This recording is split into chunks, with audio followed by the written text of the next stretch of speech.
Dr. Ashley Hutchinson, Deputy Director, Center of Excellence in Mathematical and Statistical Sciences, University of Witwatersrand, Johannesburg, South Africa. Professor Colin Please, Professor of Applied Mathematics, University of Oxford. Professor Paul Horth, Department of Applied Mathematics and Computer Science, Technical University of Denmark. Professor Will Childers, Department of Mathematics and Computer Science, Netherlands.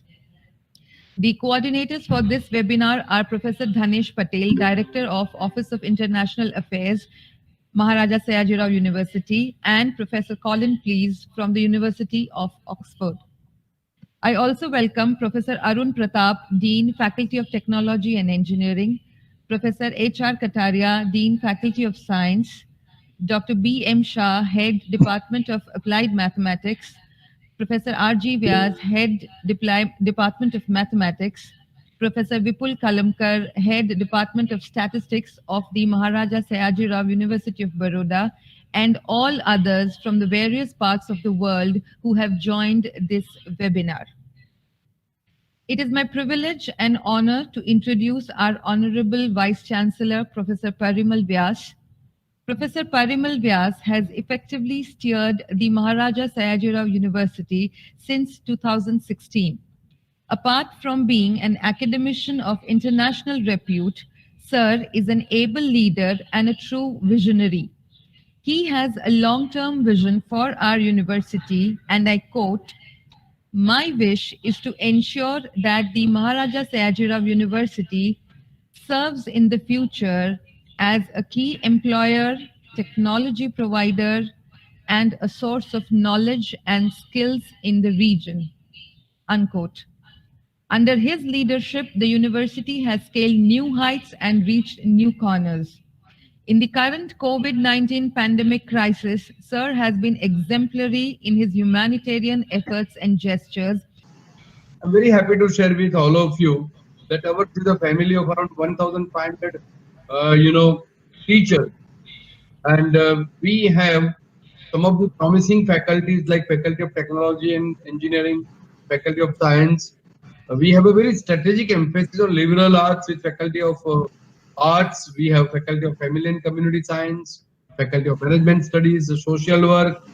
We have also, three colleges. We have Polytechnic College, and uh, very happy to share with you that you would not come across, these kind of a setup. We have a Faculty of Science where we have Department of Mathematics, we have Department of Statistics, we have Department of Chemistry. But when you go to the Faculty of Technology, we have what we call it as our Department of Applied Chemistry, Department of Applied Mathematics, and Department of Applied Physics. So this is very interesting when we talk about pure research and applied research, and the nice integration of that, which has to happen.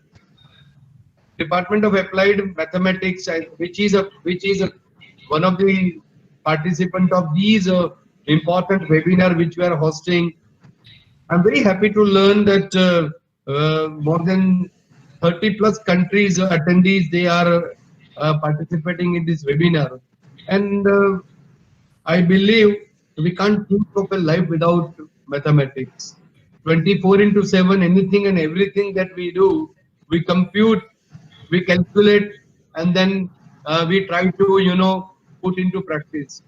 We would not be able to think anything logically, and it's a matter of great pride for me. The reason being because, the contribution of India in mathematics is immense. Aryabhatta, who provided us the contribution in the field of mathematics. This is one of the very leading department.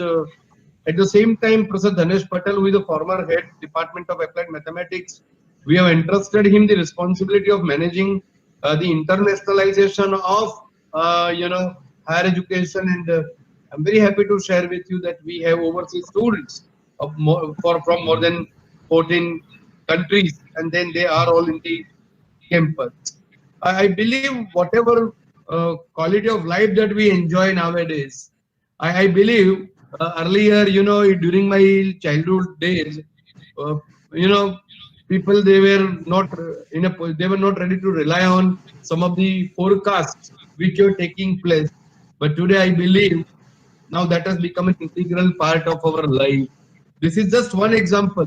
I believe we can predict lot many things. With the help of mathematics, one very important challenge I believe, which I believe where the Indians played a big role when we were moving to this new 21st century. So it's a matter of great pleasure, and I'll tell you what we're looking for. It is not just webinar and just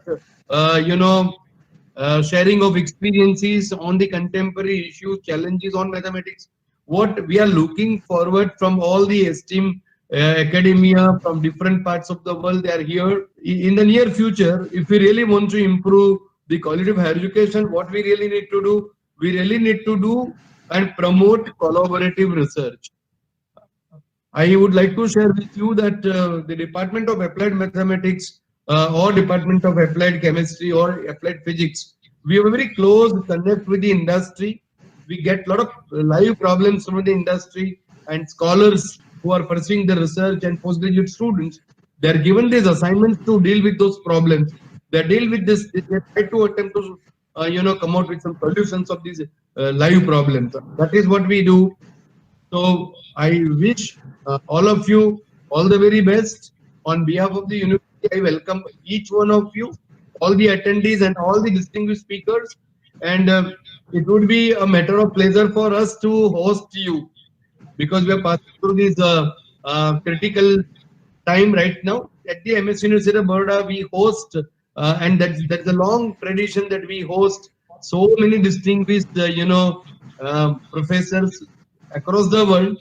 So I invite all of you, when the situation becomes normal, when we are back normal, of course it will be a new normal, and the challenges are manifold. To all of us as an educationist, as a researcher, it will be a pleasure for us to host you. I invite you to visit our campus, and last but not the least, I appreciate your support to our university and wish that this is just a beginning. In the near future, we would look forward to extending many collaborations, maybe in terms of teaching, research, foreign exchange, and such other projects. I believe that can happen with the Maharaja Sayajirao University of Baroda. My best wishes to all of you, and thank you very much for a very, very patient listening. Thank you, one and all. Thank you very much, sir, for such encouraging words. For the next part of the session, we have a talk by Professor Graham Wake, and I hand over the session to the webinar moderator, Professor Paul Horth. Professor Horth. Yes, good morning from Copenhagen. I hope you are all well and you can hear me. So it's an honor for me to introduce Professor Graham Wake. Professor Wake is Emeritus Professor of Industrial Mathematics and a Research Fellow at Massey University, and Director of the consulting company Wake Science. He has been instrumental in focusing applied mathematics on issues of relevance to New Zealand, particularly in modeling biological systems in agriculture, in health and medical industrial sectors. Professor Wake has significantly advanced teaching and applications of mathematics in New Zealand. His enthusiasm and energy has inspired numerous research students and collaborators. He has founded and until recently directed the Mathematics and Industry Study Group, and is a founding member and former twice president and fellow of the New Zealand Mathematical Society. He was the first New Zealander to be both elected president of Australian and New Zealand Industrial and Applied Mathematics. He was awarded the prestigious Anziam Medal in 2006.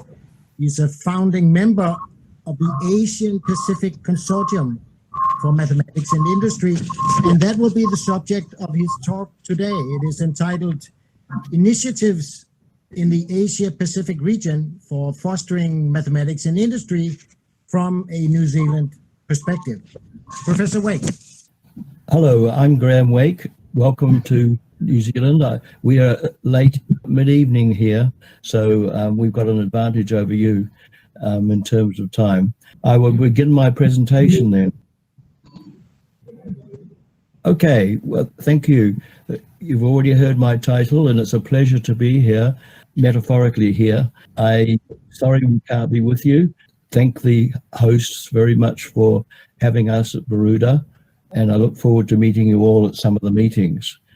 Well, I thought I should set the scene a little bit because of my longevity in this game, someone like 52 years. Thought we should make some features about mathematics that we all know: longevity, open-endedness, abstraction, and universality. But I'm very taken with the fifth point, which I got from Michael Gromov, who I heard talk about this. We shall need a new breed of mathematical professionals to make the cross-fertilization of ideas crucial, and it will be for the health of the science and the survival, they insert as mine, survival of mathematics. But we know what industry needs? How do we find out, and how do we provide it is what this talk is all about. I just remind you of our geography. Here we are right on the date line, hence at nearly 7:30 at night. And the region of that part of the world is the kind of area that I've encompassed in my 52 years of doing this. Firstly, in Australia, very active relationship between New Zealand and Australia in this business. We'll come back to that. I've been very active in working with the people in Japan who are leading the way now in the Asian Pacific region in maths and industry, though there are others involved as well. South Korea, I spent 8 years going backwards and forwards there, and they're thriving in the business of maths and industry.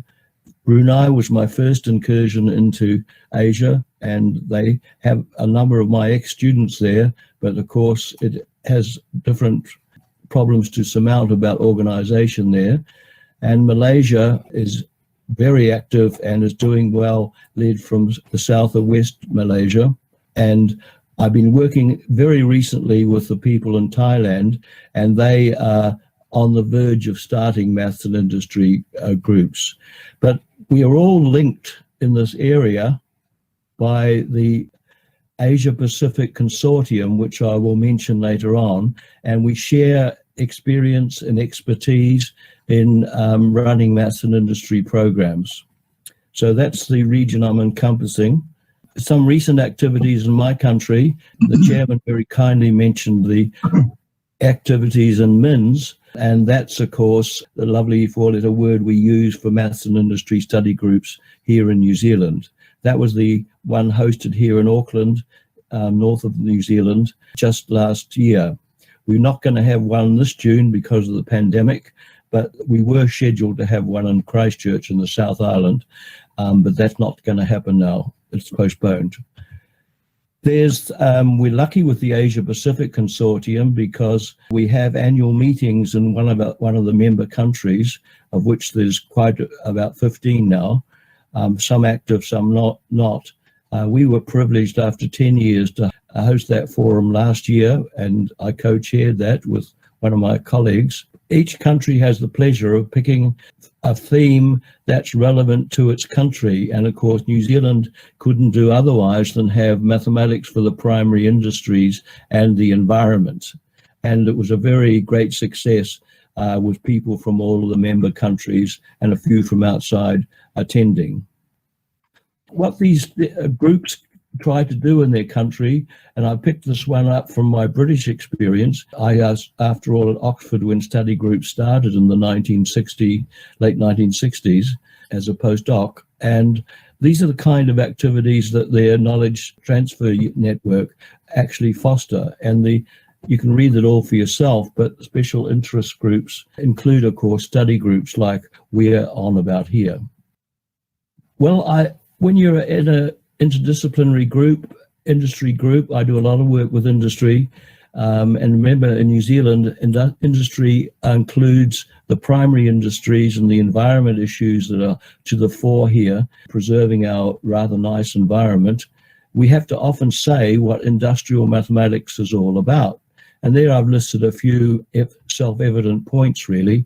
The means by which we can help industry, the important thing of starting with a problem that's posed by industry. So many mathematicians forget that. They tend to make the problem something that's interesting mathematically. And I try to resist that, and I'm quite happy to be scolded by my somewhat academic colleagues who say, oh, that's interesting, but it's not new. And I shrug my shoulders. And an equal partner with science and engineering, of course. And you've got to engage with industry on their terms, make it meaningful to them. In order to earn money, you have to do the problem that they've stated. I think the others are just by the by, but I just think we should think about what image we project to the community and industry. I spend a lot of time in industry gatherings and board meetings and community groups talking about this, so I know how they think. Now, doing this has a great positive spin-off for us as academic mathematicians. It certainly establishes better links between industry and academic mathematics, and golly, it does need it. We have a very poor image out there. In New Zealand, if you say you're a rugby player, you are very popular at a party, but not if you're a mathematician. You have a very quiet night.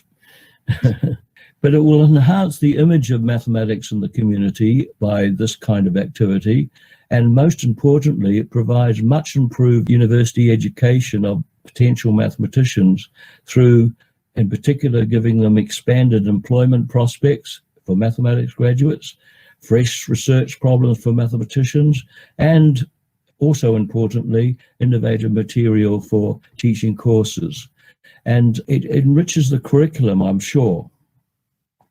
And what skills do we need to encourage in our students? We need to give them the ability to abstract the mathematics from a situation and use mathematics to inform that situation. And we need all those things. The one that I'll just highlight here is better communication skills. I remember being on one appointments committee where we were interviewing young people for a research career, and we got them to talk about their mathematics. And the student was an interdisciplinary group of senior people. And at the end of the talk, he was asked, can you explain that bit of maths that you did? And he said, I could, but you won't understand it. And he didn't get the job.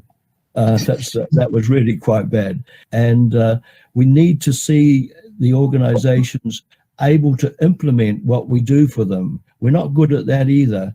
In the farming support area, where I do a lot of research these days, when I implement something like a program for meaningful pasture usage in terms of rotation of stock and so on, we did that for the farming industry. I spent hours traveling in the back of a car of a farm advisor, just watching how he talked to the farmers, and it was very instructive. Even though I'm a farmer's son, I felt it was quite good to do that.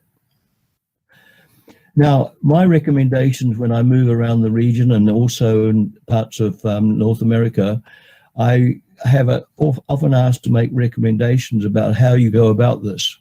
And I think I would recommend these 4 points as the main ones. Consider including industrial maths among the many options offered. Start with the program at the master's level. We tried here in Auckland to introduce a master's degree in industrial mathematics. It went okay, but we did have an image problem and had to work hard to actually get the administration to accept it. Try to establish relationships with industry early, with local and regional industries. Start small and build out. And encourage your colleagues and postgraduate students to participate in industrial mathematics workshops held nationally. As you can see from the map, New Zealand's a long way from anywhere, but we're great travellers when we're allowed to. You're not at the moment. But I was always in Australia a lot and have Australian cousins anyway, so it was quite good to go there. But we certainly have quite regular ones now in New Zealand. I had hoped when I started MINS 5 years ago that we would do it twice yearly. Well, we've only got up to one yearly, but we liaise very closely with the Australians who have them out of season for us. So that works out well. I'll tell you more about that as we go along. You've got to build people thinking along this line about the path through the mire of the problem and the methodology and the roundabout routes of being wrong is the first step to getting it right. This diagram is self-explanatory, I guess, but it's the way in which you should be thinking about how you go about maths and industry. And look at the number of times you rehearse your steps, revise, gather feedback, think about what you've done. And that's a nice little diagram to have. I guess this will be put on a web somewhere, and it'll be downloadable anyway. Now, look at the views of your colleagues. If you were asked to explain why this is a good thing, you should emphasize at least these 3 points or 4 points. Relevance of expertise to real-world applications. And you get a lot of satisfaction, at least I do, from knowledge transfer. It's a source of interesting new problems. You have a colleague who said, I'm a bit sick of doing this bit of maths. What can you suggest a new problem? Well, I think that's great. I remember getting into functional differential equations simply because it came up in a model of tumor cell growth. I work in the medical area sometimes. And that method that I gave for using functional equations is now part of the literature on tumor cell growth. I'm pleased about that. And most importantly, for us semi-retired people, it's a way of financial gain. And, you know, if you want to get grants, you can try grants in that area. You often get disincentives. People think it's the dirty end of science. They'll say, oh, that's not new. And they forget about the fact that it's useful. Career structure is usually to do with research and teaching, and I would add a third variable, making the function of 3 variables, consulting. So you've got to work through those issues.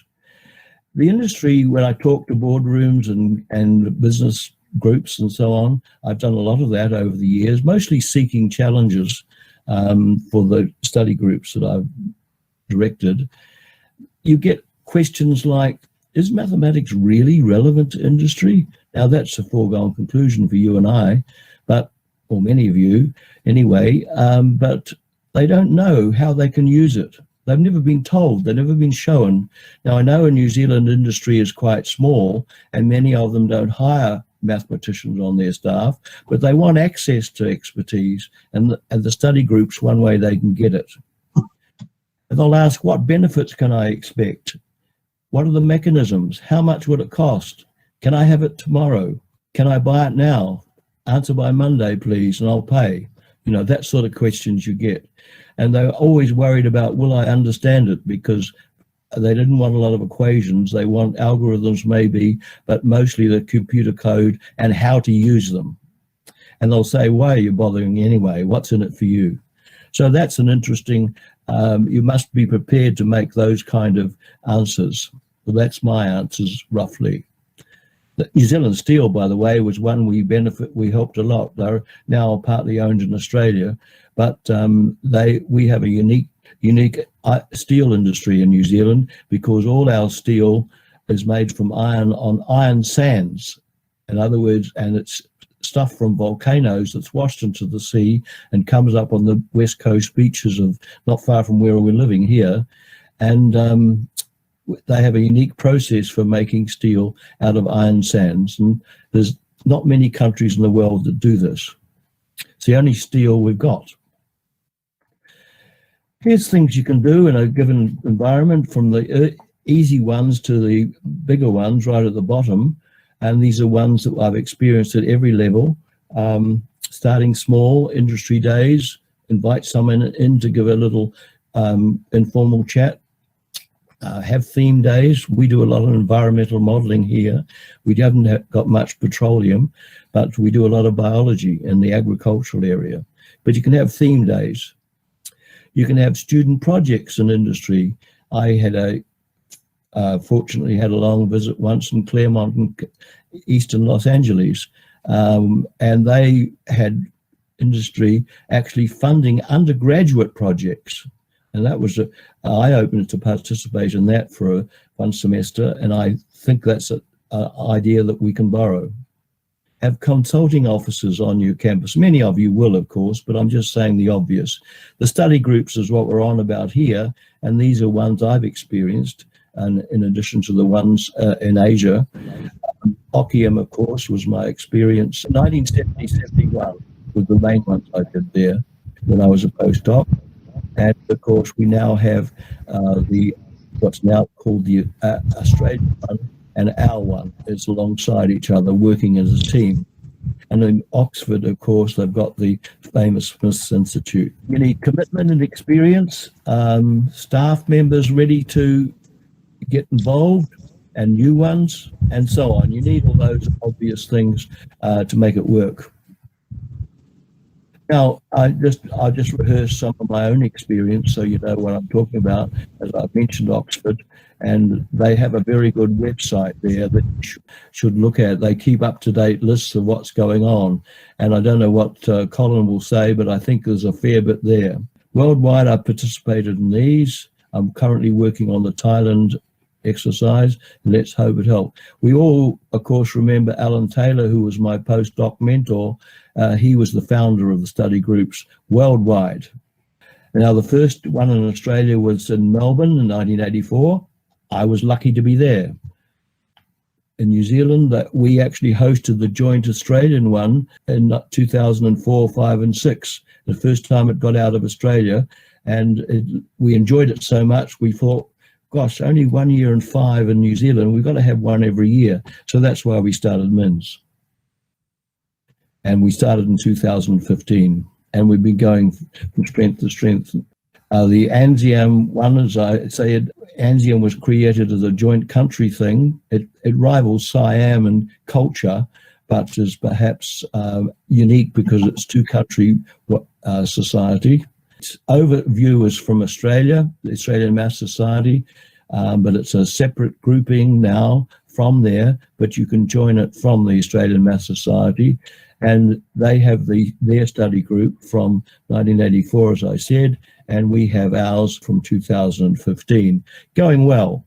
Here's the list of things that we're doing here now in New Zealand, and we have the regular ones. We move every year with ours, and we're a small country, only the size of Great Britain, 5 million people.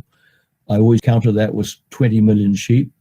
And same number of cattle. Actually, it's more than 20 million sheep, isn't it? It's more like 40 million sheep. So they outnumber us. Palmerston North, of course, had one. It was one of my earlier universities, and coming near Auckland. And we were to be in Christchurch about now, but of course it's postponed. So we are moving it around. I'll just use the one that I took a lot of pride in getting involved after I'd given up being director of MINS. The one was held here in Auckland just 2 years ago, and I thought I'd use that as a guide to how they work. It's modelled on the Oxford system, of course. I think many people do, but we have some interesting changes I want to point out. But before I do that, I'll mention the 6 challenges that came that year. I had done the work in getting those companies to come, but look at the range of problems. Top left, you've got Sanford's from the fishing industry. Big in New Zealand, of course. We're lucky having a very large sea area, 1/4, the 4th biggest in the world sea area around New Zealand because of the number of islands that stretch up to the Pacific, down to the sub-Antarctic. So we've got a lot of chance of shellfish farming in this case, and it's thriving. They had an interesting logistical question. This is the one I'm going to expand on further from our rather unique process of taking natural gas. We have a lot of natural gas. We have no oil, none at all. So we use a process that converts natural gas into liquid fuel because we haven't got any underground. Transpower, that was a good one. How can you accurately incorporate battery energy storage systems into the national grid? We have one national grid of power, I guess most countries do, but we can't import power offshore because we're an island nation. So we have to do everything in-house, and using solar energy into the national grid came up, but there was some very interesting electrical physics involved in making that happen, because you've got to synchronize the frequency of the alternate currents. And that's worked out well. And we have a lot of connection to countries with underground cables. In fact, so many so, being an island nation, we have based here an international cable protection committee, which operates out of Wellington, our capital. Fisher & Paykel, they've been good ones, modeling the performance of a front-loading washing machine. Prior to this innovation, this well-known company in New Zealand for manufacturing washing machines had always had top loaders. I've still got one in this house. Problem they had was that during the spin cycle, they always made a wobble, and it was called hunting and beating. And of course, it wasn't a good quality issue. People didn't like their washing machines actually moving during the spin cycle. That's not a good thing. So they finally, after our analysis, decided that they couldn't fix it. The resonance was always in the spin cycle somewhere as it speeded up and speeded down slow. They came up with the European solution that our European friends will know well. Let's have them all front loaders. And we did the dynamics of their design of a front loader, and they launched that machine 2 years ago. And of course, the resonance wasn't there because you're dealing with a horizontal spin rather than a vertical spin. And our biggest company in New Zealand is Fonterra, and they came again with something on flavored dairy beverages. I didn't participate in that. So that gives you an idea of the range of companies that we've been getting from a typical study group. Now, Methanex is the one I got involved with, and as I said before, it's the only manufacturer of methanol in New Zealand. And the free product facilities are in Taranaki, which you won't know the geography of New Zealand probably. It's on the west coast of this island. And it does a lot of our liquid fuel production now, 2 million tonnes a year. Now, that may not sound a lot for the big countries like India, but it is for a country of 5 million people. Obviously, the big thing that they were worried about is optimizing the heat exchangers inspection system. And in particular, they wanted a model of the corrosion of the steel in them. The big things that you're going to see in a moment. And to shut the plant down costs 5 or 6 days. And that's bad production effect, bad effect on production. There's an example of the heat exchangers. All the end of the pipes you can see are going right through, and it's a typical heat exchanger. But of course, operating at 1800 degrees Celsius, the corrosion is greatly enhanced. And they wanted a model to predict the rate of corrosion without shutting the plant down. As I said before, that was costly. So there was the challenge as they stated it to us. I won't read it all out because time is short, I can see. And they wanted a stochastic model, so it had to allow large variability, a stochastic model for the corrosion rates and predict when they should take the chance to change the exchangers because they're in danger of failing. And they can't fail, of course. And you can see there, some exchangers can't tolerate a single leak. This to give you an idea of the team that was involved in that. You can see coming from different parts of the country. In one case, only one Australian and one Pakistani. He was a PhD student here. The rest are academics seeking to get involved in a nice applied problem. Unlike the Oxford system, we always have moderators who have an obligation to guide the week study, do a bit of preliminary work and end work, and we usually have 3 or 4 from different disciplines. In this case, 2 applied mathematicians, Boris and myself, and a statistician, Barry McDonald, a colleague of mine. But we also introduced a nice innovation of having a moderator as a current postgraduate student, and they are usually very helpful because they often know the university they often come from the university in which the event is being held, and have a lot of access to libraries and computer staff and so on, and it makes it work very well. And most importantly, it gives them a good learning experience. And I can think of one or two in the past groups that have actually ended up being recruited by the company that they were moderator for. Before I hand over, I just want to give a credit early on to people that have helped a lot in the development in New Zealand, Robert McKibben and Mark McGuinness. And here is the group that was the foundation meeting in 2015, of the people from Japan, Malaysia. I think Daniel's in the audience, so he'll recognize that. Myself, two other Japanese folk who instigated the meeting. This was in Canberra, this meeting. 2015, that's correct. And Bob Anderson, many of you will know.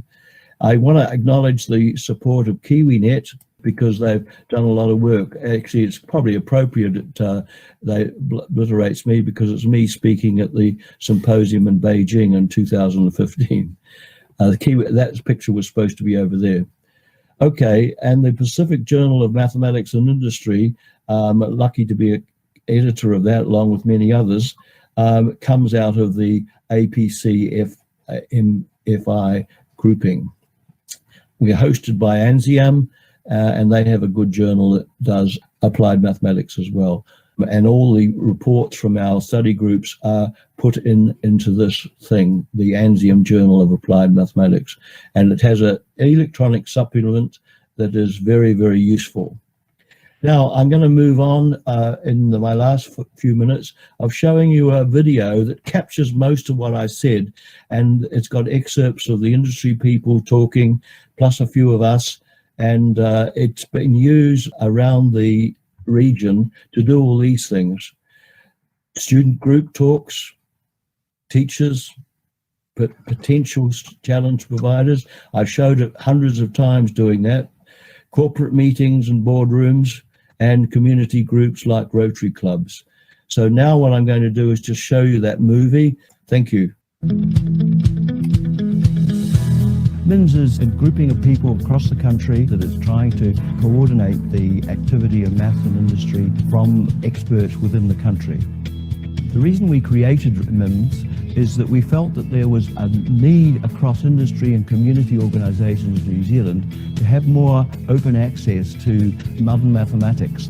New Zealand businesses and industries struggle with problems that they can't solve themselves. So it's important that we connect them with the mathematics community to help them become more productive, solve problems that they might have in their production processes, or again to come up with completely new products. Fonterra has come to the MINS event this year to get different viewpoints on a problem that we've been tackling, opposed to contracting out your problem to one crowd where you'd only get their point of view. Here you've got a lot of different backgrounds from different people that you get all just in one go. And it's more of an exploratory forum where you have that interaction with somebody rather than just giving them a problem, they go away and solve it and come back to you. There's a lot more hands-on that you get to see the formulation of the solution. So Identify came to MINS essentially because we had a problem that we needed help solving. Having access to people that can help us with that problem is a big attraction for us. Companies should come to MINS in the future because they get a lot of talent working on various mathematical problems, and these problems can be solved and save them lots of money. First of all, I think students will get great exposure to what it's like to work in industry. They get to look at real industrial problems. And also they'll build connections with those firms so that when they finish their degrees, they've actually got places to go. One of the things we've got to work harder at is keeping these talented people in New Zealand. So an event like this will play a big role in that. I am really excited about research and academia in general, but I think it's also good to sort out my options for the future and see if I would also enjoy some more industrial related work. I met some great people from industry and I'm looking forward to continuing that relationship in the future. Usually as a mathematician going to a study group, I struggle to find a problem perhaps that is like, oh, this is the one that I really like and I can make a difference. And in this occasion here, it was the other way around. I wished I could have split myself into 6 and work on all of them. So at MINS, you have the two worlds. You have the mathematical world and you have the world of real applications, and you get those communicating with each other. It's been absolutely a fantastic week at MINS. We've had some really good examples of where students and academics have worked with industry on some really complex problems. I've been really lucky to be working with Graham Wake and to put this together, and I've seen it blossom over the week, and I've been fantastic, and I've been really excited for the next one.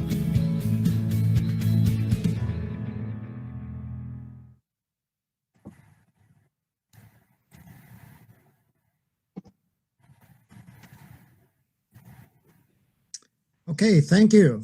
Thank you, Thank you, Professor Paul. Wake. Thank you for a wonderful presentation. We have a question in the chat. So the question is, how would you suggest to convince government and industry people in the developing countries where industries are less developed that mathematics for society and industry works well? Right. Well, that's a big challenge. I've taken it on, for more years than I care to remember. New Zealand, in a way, has a similar culture. We're a very outdoor farming country, and the impact of mathematics took a while to catch track. But one of the lucky things we had is that the farming industry is one of the most scientific in the world. And we're actually delighted that was a big uptake area, the agricultural and forestry industries. How do you convince it? Well, you get on the road. I've got myself invited to lots of boardrooms, community groups, gave lots of talks in Rotary clubs and so on, and tried to talk the language. You have about 10 failures to every success, but you just have to persist at it. That's the short answer, Paul. I could say a lot more. Okay, well, thank you. But you more or less answered another question that was namely, what is the secret to? You called yourself a problem getter. Yeah. So what is the secret to actually getting these problems for the study groups? Go and ask them what their problems are. Get hold of the research director in a small company. Much industry in New Zealand is fairly small. Ask them what are they stuck on. And it won't be, I can't solve this equation. It will be, I want to get a understanding of what's going to happen next, sort of thing, prediction. Yes, yes. Yeah. So, I mean, you can't say you'll answer it, but you do promise to try. You don't promise to solve. Okay. Thank you. I think that more or less does it. So I think I will hand over to you actually, because you are then moderator for the coming session with Will Skilders. Thank you, Paul, and thank you for all those who are listening. Thank you. That's my pleasure to change roles now and introduce the next speaker, Will Scheiders from Netherlands. Let me just tell you a bit about him.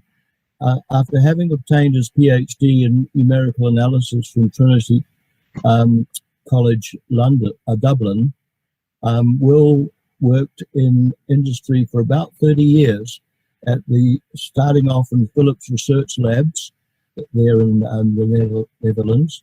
In 1999, he became a part-time professor of scientific computing and industry at Eindhoven University in the Netherlands, where he, in 2010, became a full-time professor.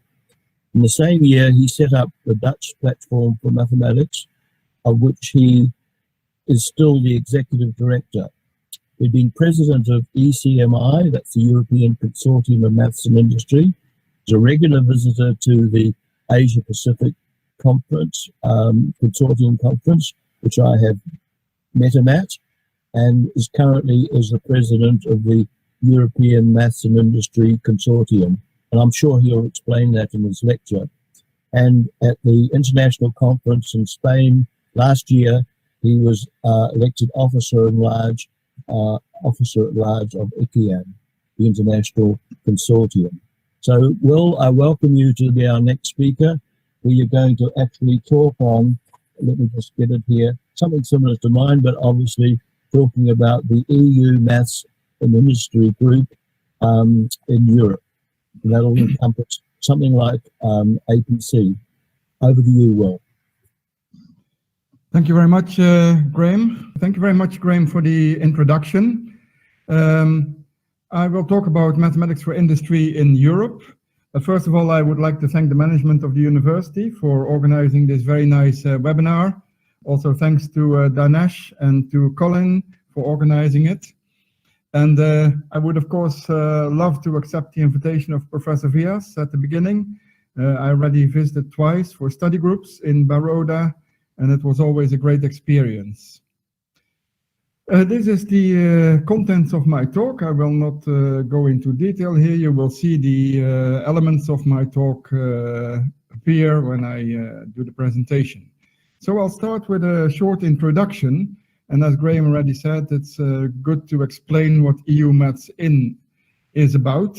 It's a new organization. It was created in 2013 by the European Mathematical Society and the European Consortium for Mathematics in Industry. And it's an umbrella for all industrial mathematics activities in Europe.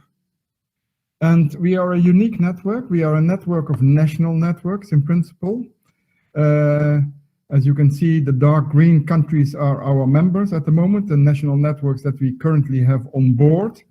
And as you can see at the end of the list, there's also some countries that are applying for being part of the network. So we will have over 20 countries in Europe in our membership. Just quickly go through it then. So this was the title slide. This is the thank you. This is a picture of Baroda. As I said, I was there twice. And this is the contents of the talk. Yeah, so the introduction, so EMS and ECME created EU Maths In end of 2013, umbrella for all of mathematics, industrial mathematics in Europe. And here is the list of countries that are on board right now. And our mission is to leverage the impact of mathematics on innovations in key technologies. And we do that by enhanced communication and information exchange. Every country has its own principles and its own ways to do things, to approach industry. We already heard some from Graham, and it's good to learn from each other. If you want to know more, please visit our website. So there's all the information on this website. Now, we are in Europe, and in Europe, Brussels plays an important role. So Brussels is in the center of Europe in a sense, and there's a large budget for research and innovation. And we try to take part of the cake. And but we can only do that by a combined effort. We have to convince politicians, policymakers, funding institutions of the importance of mathematics. Many other groups have also organized themselves. For example, the Big Data Value Association or the Technology Platform for High Performance Computing.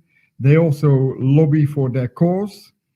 And we think it is important that the voice of mathematics is also heard in Brussels. And how can we do this? By showing them success stories, by giving convincing arguments, and also by writing strategic research agendas that we are currently doing. Yeah, but the PR for mathematics, the public relations, is extremely important. And that's not in the genes of mathematicians. And Graham already said that in his talk. Often there is a poor image of mathematicians, and we need to work on this. But we do have to do this together. It can be very successful if we do this. This is an example from the Netherlands recently. We wrote some reports in 2014, as you can see, also on the value of mathematics for the Dutch economy. And then in 2016, there was a big report with 20 action lines and associated price tags. And that was accepted by the ministry. And together with some other disciplines, last year we got a lot of extra money, more than 6 million euros, and that enabled us to establish 60 new positions for mathematics in the Netherlands, so entirely new positions. A similar thing happened in the UK. Maybe Colin will say a little bit more about this, but also there they wrote 2 reports, a Deloitte report in 2012, and 2 years ago, Philip Bond wrote this excellent report with a nice title, The Era of Mathematics. which it is, I think, in the 21st century. And this led to extra money also for the mathematical sciences. To be more specific, 300 million points for the mathematical sciences and a doubling of the number of PhD positions funded by the EPSRC. So you see that lobbying does help. But we have to convince people of the value of mathematics. And let's spend a few words on this. So what is the role of mathematics? Well, we live in a very dynamic world, and I don't have to tell you, mathematics is really present and needed everywhere. And this is a very nice statement by one of our distinguished mathematicians. He compares mathematics to oxygen. You take no notice of it when it's there, but if it wasn't, you'd realize you cannot do without it. And so mathematics is playing a key role in computational science and engineering, for example. If you look at industry, virtual design environments are being used everywhere. Designing is really done behind the screen. And mathematical methods are indispensable in lots of areas. For example, digital twinning and artificial intelligence. I will come back to that later.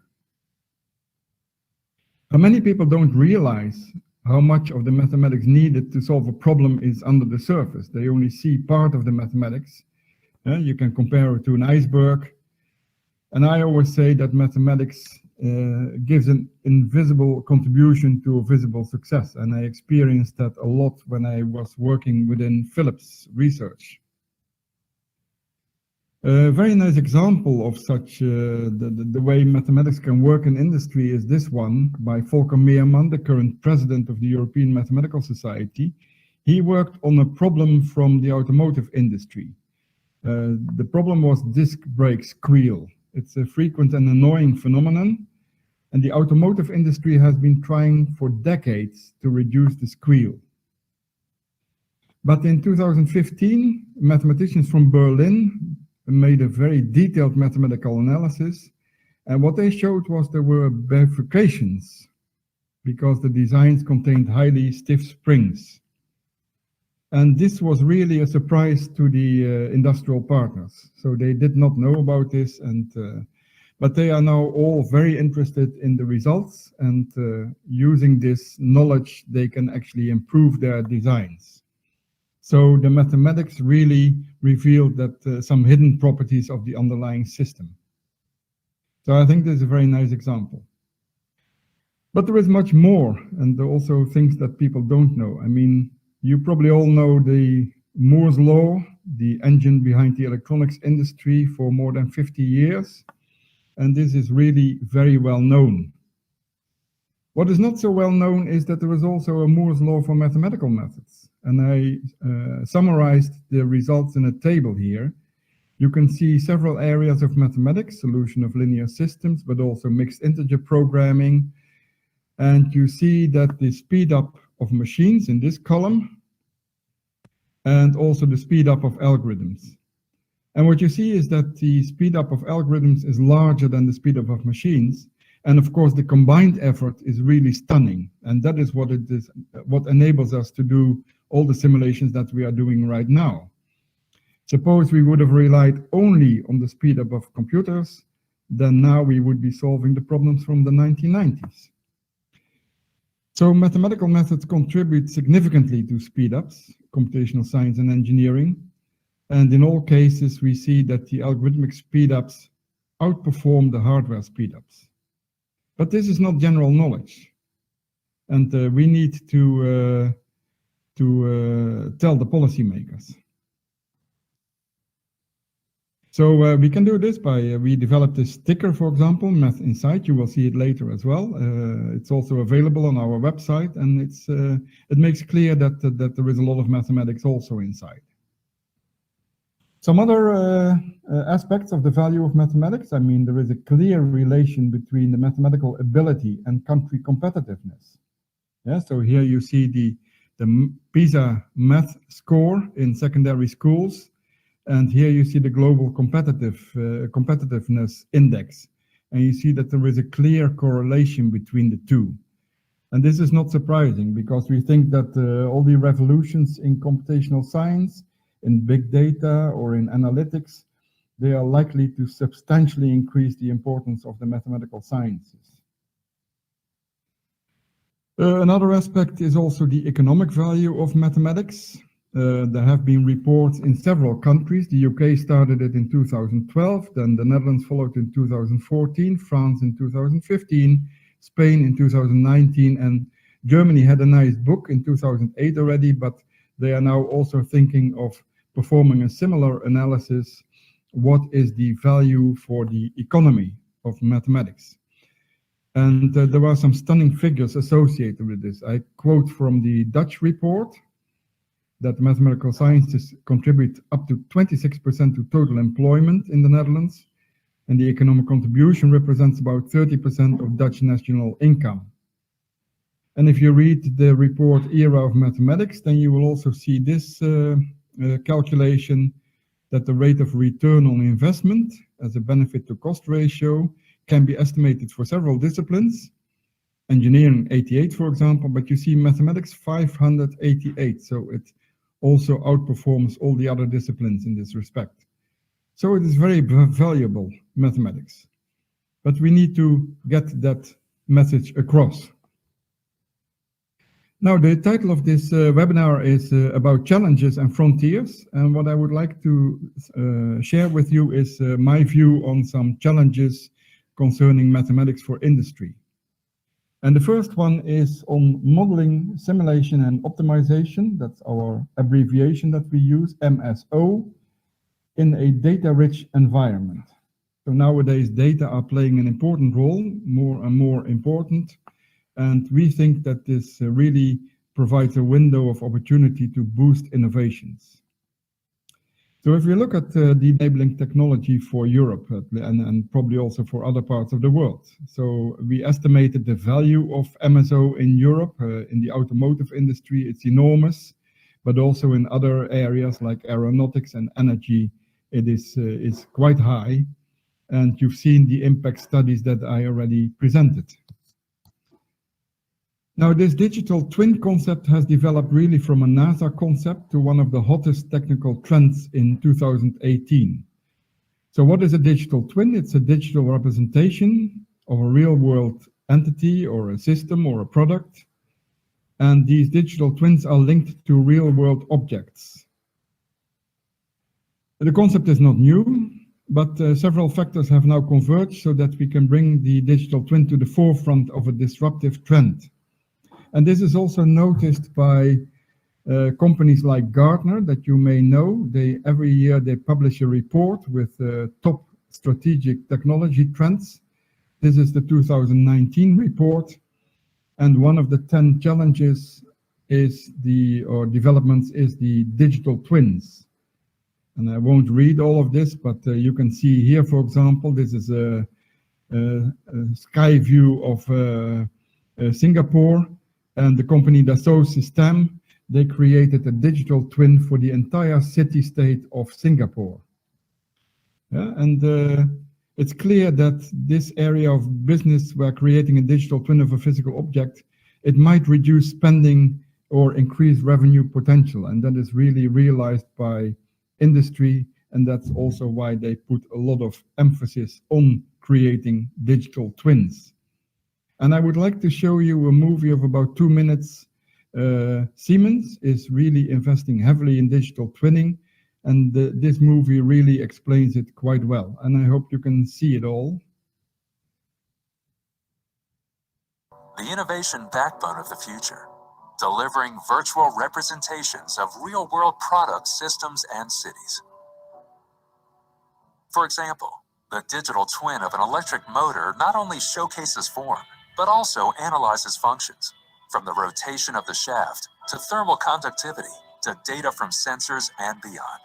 What's more, the digital twin continuously evolves, thanks to the flow of data, user experience feedback, and new input, and it's greatly impacting development, production, and operation. In development, a product's behavior can be simulated and tested long before a physical prototype has been built.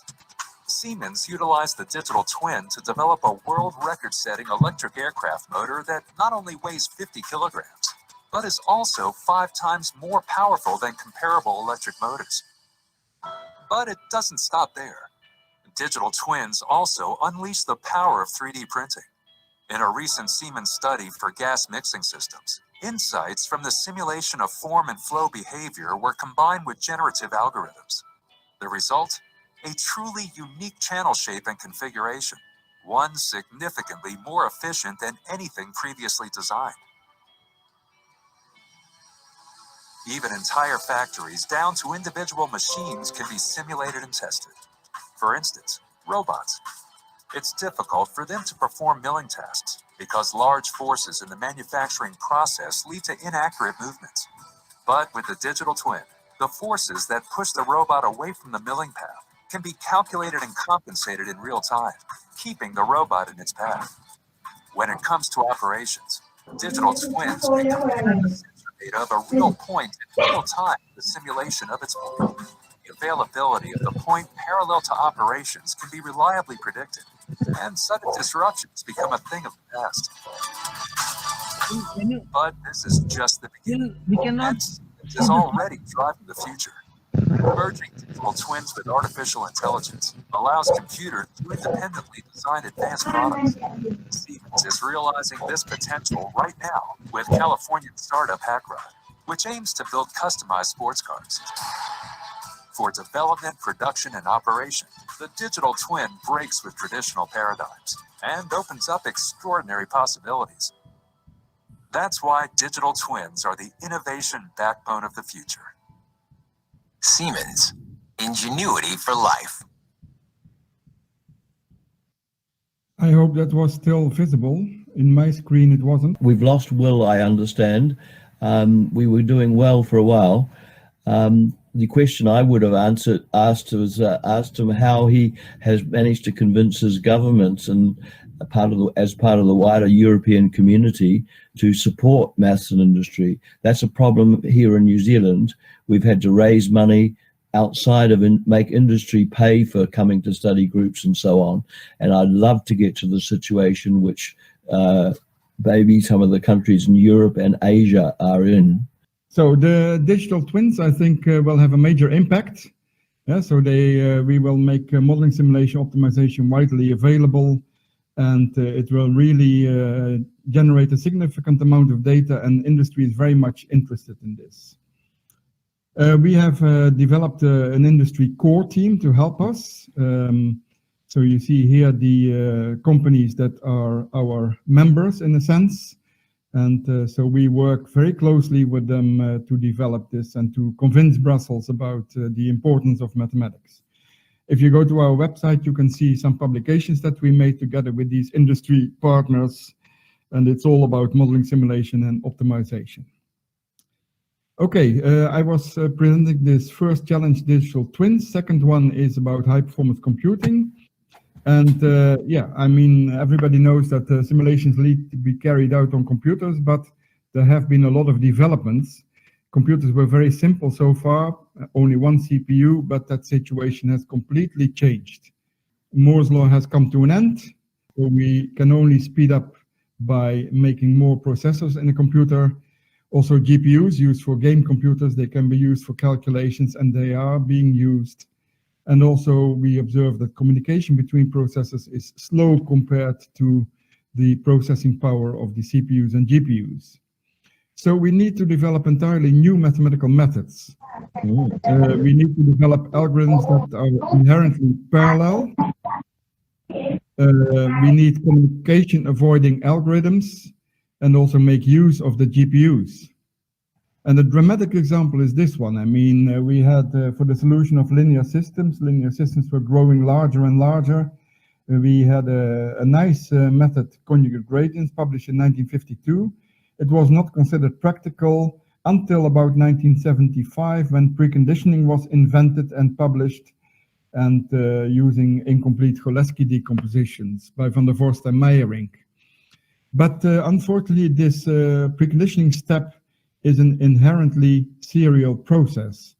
And if you listen to Jack Dangera, who does this list of top 500 supercomputers, ICCG only reaches 1 or 2% of the peak performance on all top 500 supercomputers. And clearly, this is a very bad situation that we must improve. Here you see the results of a recent benchmarking exercise, and you see the numbers, the fraction of the peak is very low, whereas this should be 50-60% if possible, or even more. So concerning mathematics for high-performance computing, it's clear that we need to do more work on this. Many numerical methods have sequential components, making them less attractive for HPC. We think that HPC now is not a hype anymore, but a reality. In the 1980s, 90s, it was maybe more of a hype, although some work was done already in that time. For example, this book was published in the 1980s, I think, Numerical Linear Algebra for High-Performance Computers. But nowadays, the situation has changed. It's not a hype, and we have to go to high-performance computing. And here is a more recent report that gives a lot of background on mathematical methods to be used for exascale or high-performance computing. So you can download it on the internet. The conclusion for high-performance computing is that many of the methods need to be rethought. We need out-of-the-box thinking, and there are many challenges for mathematicians working with industry. You could think of combining 64-bit calculations with less precise calculations, or completely different methods, or maybe even asynchronous methods, etc. And people are also starting to discuss quantum computing, and clearly mathematicians also need to work on this. Another aspect that is playing a role in this context is that people always talk about hardware and software only. Yeah? And then software is also a mixture of mathematics and computer science. What we have done is we have introduced the word mathware to distinguish between the mathematical work and the computer science and implementation activities. Yeah, so nowadays we use the sequence mathware, software, and hardware rather than just software and hardware. It's not our own invention. It's a small company here in Eindhoven that invented this term hardware, but we are allowed to use their terminology. Okay, the final challenge is artificial intelligence, machine and deep learning. Probably all of you have seen publications. I mean, machine learning is really transforming our world at the moment, and policymakers, etc. It receives a lot of research money, artificial intelligence. People also talk about deep learning. It means that deep neural networks are being used. And stunning examples are, for example, speech recognition, which is great nowadays on mobile phones. So networks usually look like this, with inputs and outputs and some intermediate hidden layers and connections between all the layers. And it's used mainly for image recognition so far, I think. So you use many images to train a network, and if trained properly, the network can do what it's supposed to do. For example, if you have a distinction between dogs and wolves. But the problem is that photos of wolves often have snow in it, and this can lead to wrong conclusions. If you make a photograph of your dog in the snow, it could be recognized as a wolf. Also, adding white noise, for example, to pictures can also lead to, there's some stunning examples about this, it can lead to entirely different conclusions. Question is also, how many layers do we need? How many neurons do we need? Can we predict this? So the bottom line is really that we do not understand why deep learning is working. So why do the networks work so well for certain applications, but why do they break down when we add white noise? What are the characteristics on which the network makes the decisions? So sensitivity analysis. So really mathematics is needed to provide an answer here. And consensus is really being reached over the past few years. The serious limitations. And for example, Robert Dijkgraaf, he was the president of our Dutch Academy of Sciences, now is the director of the Princeton Institute of Advanced Studies. He compares machine learning to alchemy and accumulation of tricks. Yeah? And he also quotes Ali Rahimi from Google, who accused artificial intelligence work and researchers of magical thinking. And New York Times even goes further in a recent paper, and they say that the new systems should actually grasp three basic concepts: time, space, and causality. but today's AI systems know surprisingly little about any of these concepts. Yeah, so it's time for mathematicians to dive into this and to work on this. So that's also the conclusion for us. A lot of work ahead for mathematicians in the area of artificial intelligence.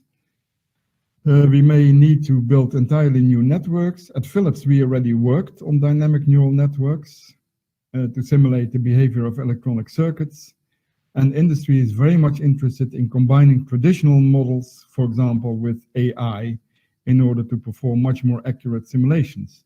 And Bosch in Germany, for example, started an AI department recently. I always say we need real intelligence to make the artificial intelligence work. And I think that's fully true.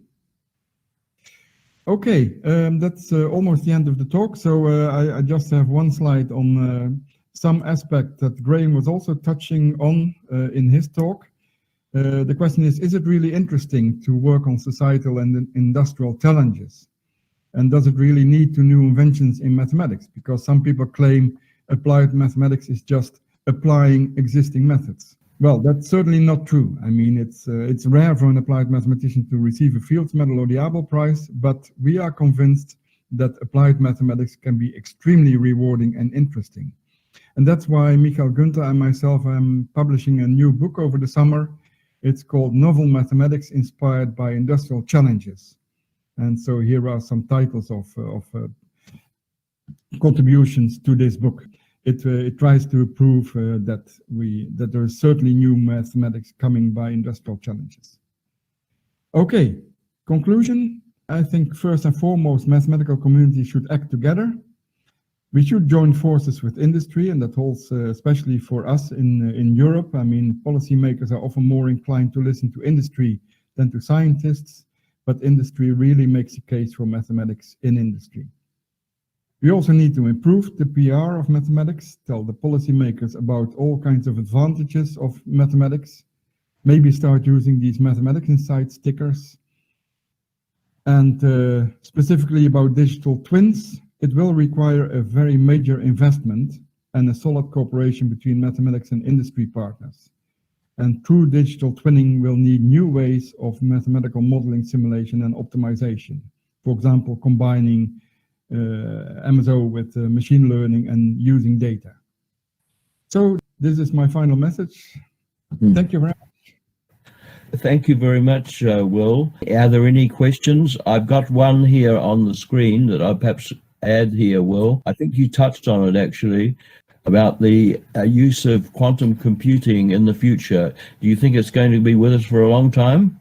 Oh, well, it seems that, I mean, so people are very heavily investing in quantum computing and in making quantum computers, and the mathematics behind it is quite advanced. So I think we should be prepared for this. I mean, yes. But on the other hand, I think we should also invest very much in high performance computing, because that is with us at the moment, and the mathematical algorithms are really lagging behind. I mean, we don't have good algorithms for parallel machines, and all our methods are serial in nature. We should work on this. AI is usually left to computer scientists. Is that, you wouldn't be happy with that?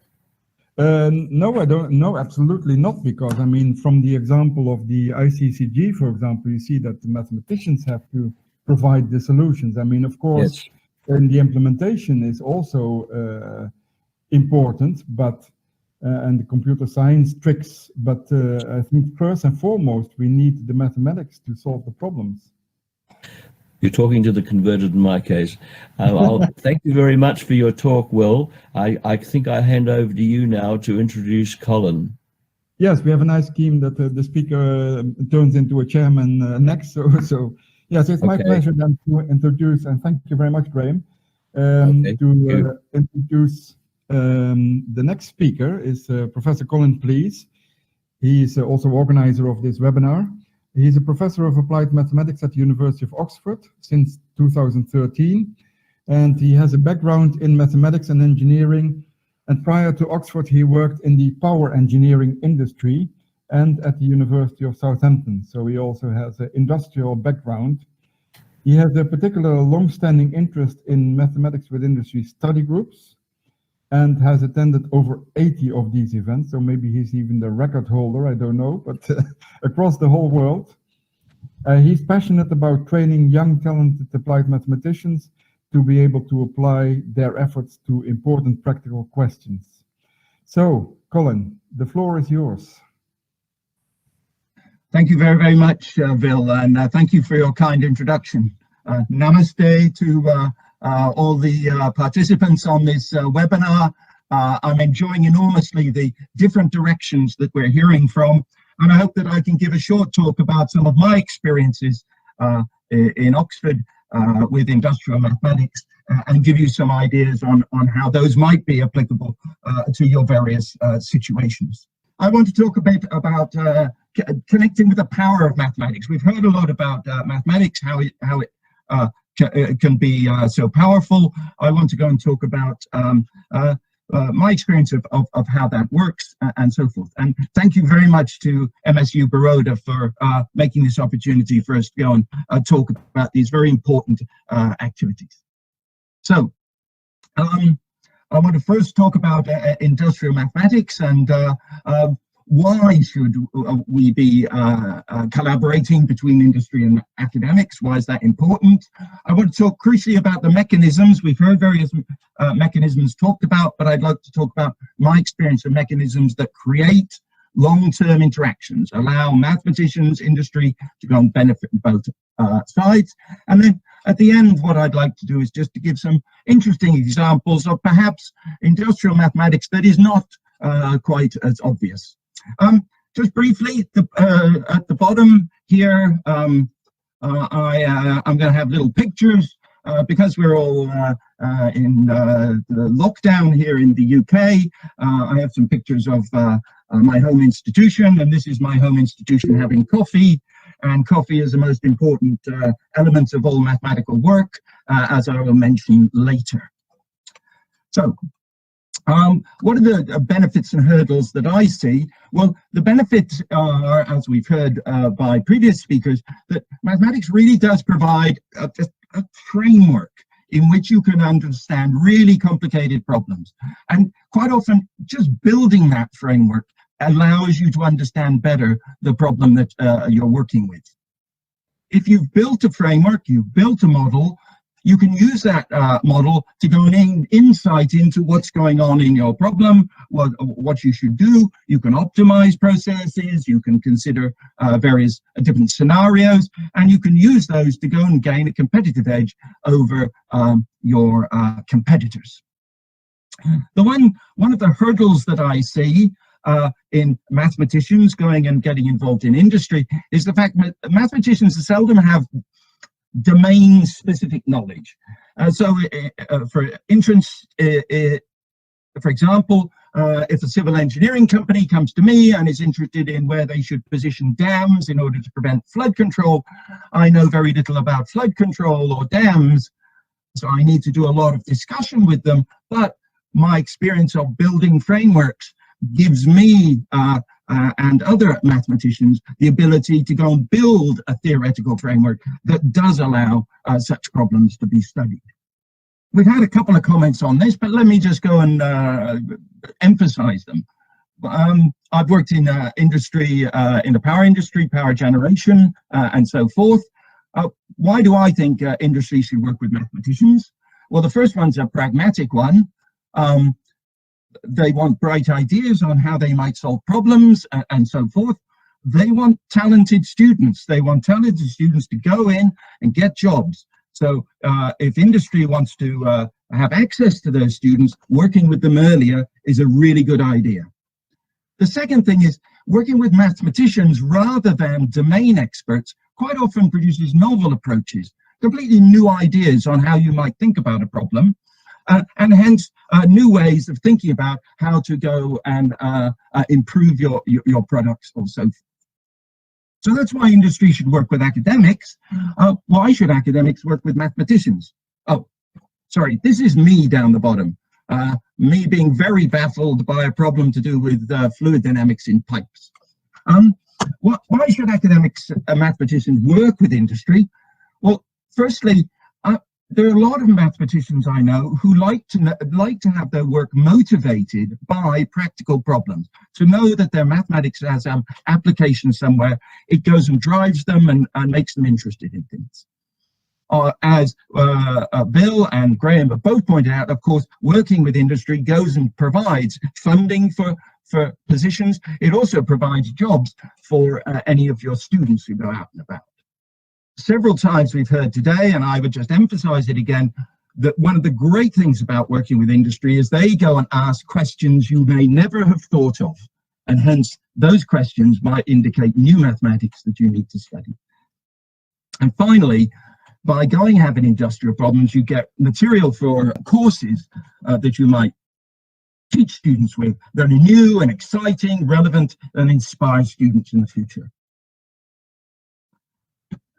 So what are the three key elements that I see in going and making mathematics work when approaching companies and wanting to do activities with them? Here are the three. I'd say the first thing you have to do is create a theoretical framework. You've got to create a model that goes and describes the crucial mechanisms that are going on within a system. That requires a huge amount of discussion, interdisciplinary work, working with lots of different people.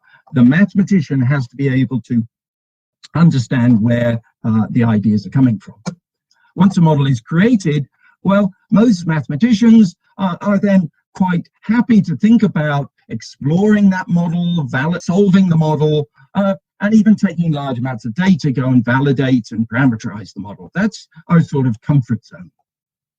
But you're not finished until you've gone and actually taken the insights you gain from that model and go and turn them into ideas that industry can actually use. Again, lots of discussion needed, lots of interaction.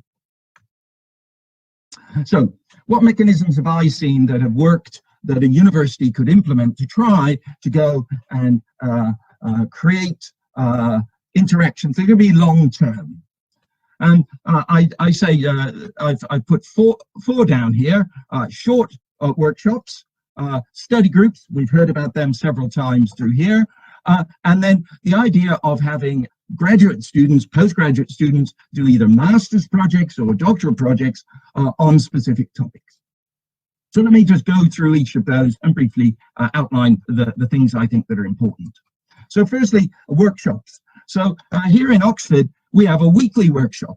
See the picture below, lots of very joyous and happy students wanting to go and discuss that week's workshop. Our workshops are just 1 hour long. People from industry come in, and in 1 hour they present their problems.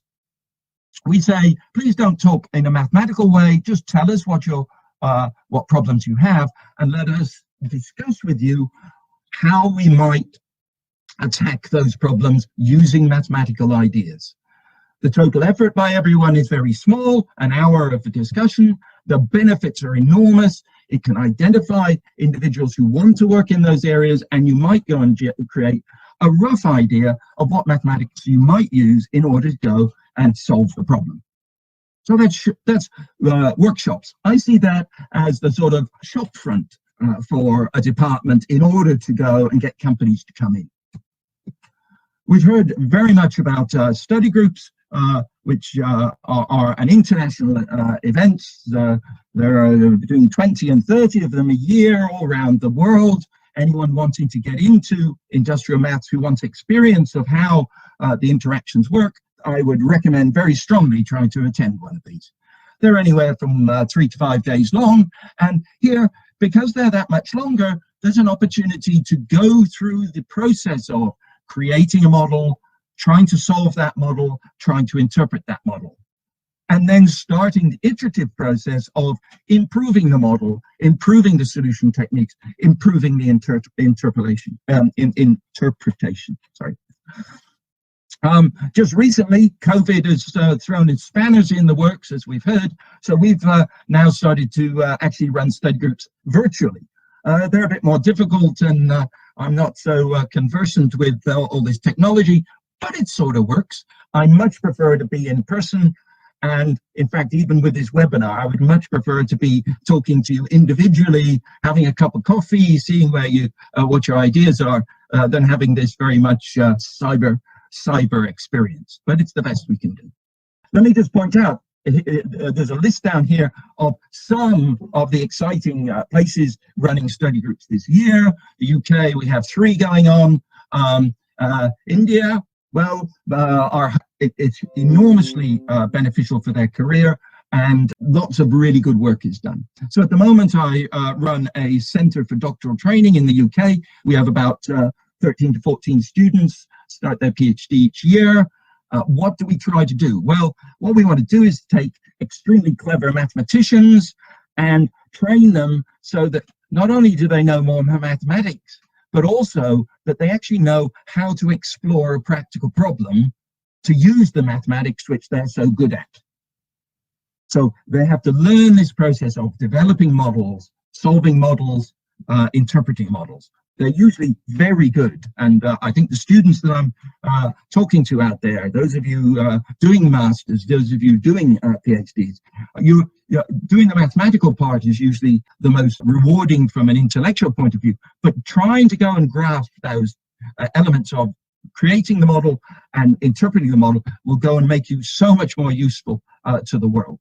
So our doctoral training center has 2 main elements. One, we're going to teach you lots of maths. So we teach things about differential equations, continuum mechanics, numerical methods, optimization, data analytics, and so on and so forth across a wide range of mathematical techniques.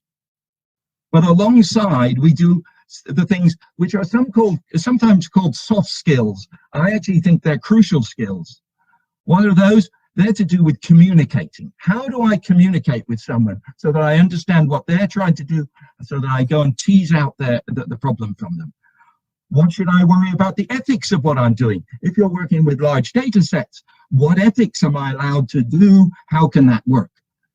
We do a lot of case studies, so students are exposed to lots of different types of problem area. We also send them out to companies and say, go out, visit this company for a while, see what it does, see what its ethos is, see how it works. And we also go and train them in some entrepreneurial skills in order that they can go out and set up small companies if they so desire. So these soft skills go and main, they can then use their mathematics in a much stronger way. And I recommend some sort of training like this. We do it at the doctoral level. We also have a master's, which has similar elements in it. And I would suggest going down that route is a very good way to go forward. So what I'd just like to now talk about is just what do we do in our doctoral training center? Well, one of the things we have is lots of companies who are involved. So here's a list of some of the companies that we are involved with. In here, given this is such an international and diverse audience, some of them you will never have heard of, such as Celeste down here, which is 3 people in Wales. But there are other companies that you will have heard of. ARM, the company that makes almost every single microprocessor in a smartphone. You may have heard of SCHOTT, they make glass. There are other companies down here, such as Nestle, who make food. And then we have companies like Tesco. Tesco is, at least within the UK, is probably the largest shopping retailer. So having these different companies from across the board of sectors really goes and exposes our students to a lot of different ideas, different approaches to things. So now what I'd like to do is to move on and talk about some examples of maths with industry that I've been involved with, simply to stimulate you to see what types of things I see current research is, but my focus at the moment, and it's to do with batteries. So lithium-ion batteries, the attempt to go and be able to store large amounts of energy in very small regions. And we're working with some companies here. Again, VBox is a company that actually works in Africa, doing solar panels. Nexion is a very small UK company. The Faraday Institution is a UK organization, but Siemens we've already heard, and we heard a very interesting YouTube from them, the very large German conglomerate, very interested in going and understanding batteries. So let me just outline the issues in batteries that people most worry about. So since almost everyone I'm talking to is probably sitting on a laptop, somewhere in the top of the laptop will be a symbol looking like this. If you're at the one at the left-hand end, it's been nice to see you. You're about to have your computer turn off. Now, when you buy your computer, these symbols, as they go down, tell you how the battery discharges. But anyone who's ever owned a smartphone knows, actually, after you've owned the smartphone for a few years, once it's down to about 2 bars, it will die very quickly. So one of the major issues that people have is, how do I determine the state of my battery, which of these different configurations am I in, from some measurements? It's crucially important. The second thing is batteries wear out. And so Siemens has very large batteries. Here's just a single box of such a thing, but quite often you'll have banks of hundreds of these. And what they're interested in is, how do I extend the lifetime of the batteries inside here by charging and discharging cleverly? How can I make it last longer? Because I don't want it to be like a smartphone and give up in 2 to 3 years. And then finally, if you do any work with batteries in cars, this poor Tesla has blown up and caught fire. Trying to have safe batteries in cars is a major issue. So those are the issues that people are interested in. What mathematics are people using to go and describe them? Well, here I have a picture of a battery. It's made by rolling a number of different layers with active materials and so forth and so on up. And here is below it a sort of cross-section through here showing this is where you put the electricity in. It goes through the battery, through here, and then this is where you take the electricity out. Lap will know it gets very hot, it might cool. When it gets hot, it swells. When it charges, it shrinks, so on and so forth. There's mechanics going on, there's cracking. Very, very complicated physical problem. And you try to write down a model for this, and you can and make some progress. So what sort of difficulties are there? Well, first, given it's so complicated, how can we go and make simplifications of the physics while still having the essence of the problem, still knowing what's going on? One of the methods we do is a lot of asymptotic methods. With any people who are interested in such things, there are things to do with homogenization, particular techniques.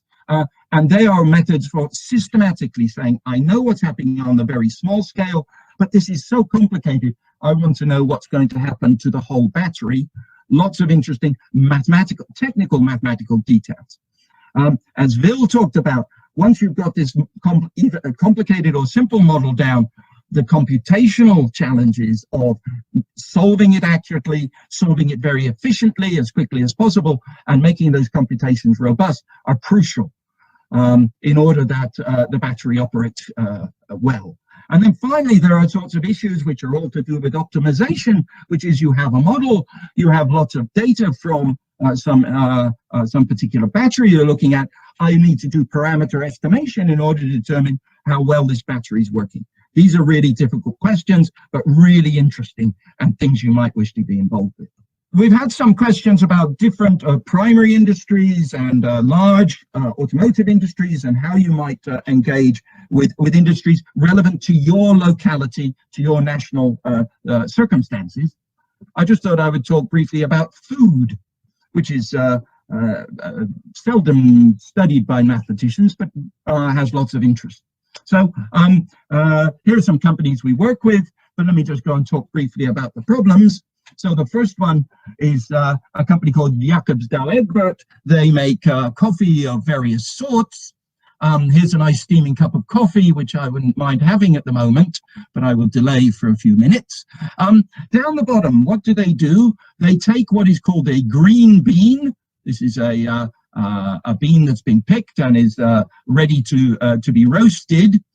They roast it through various temperatures in order to turn this bean into this bean.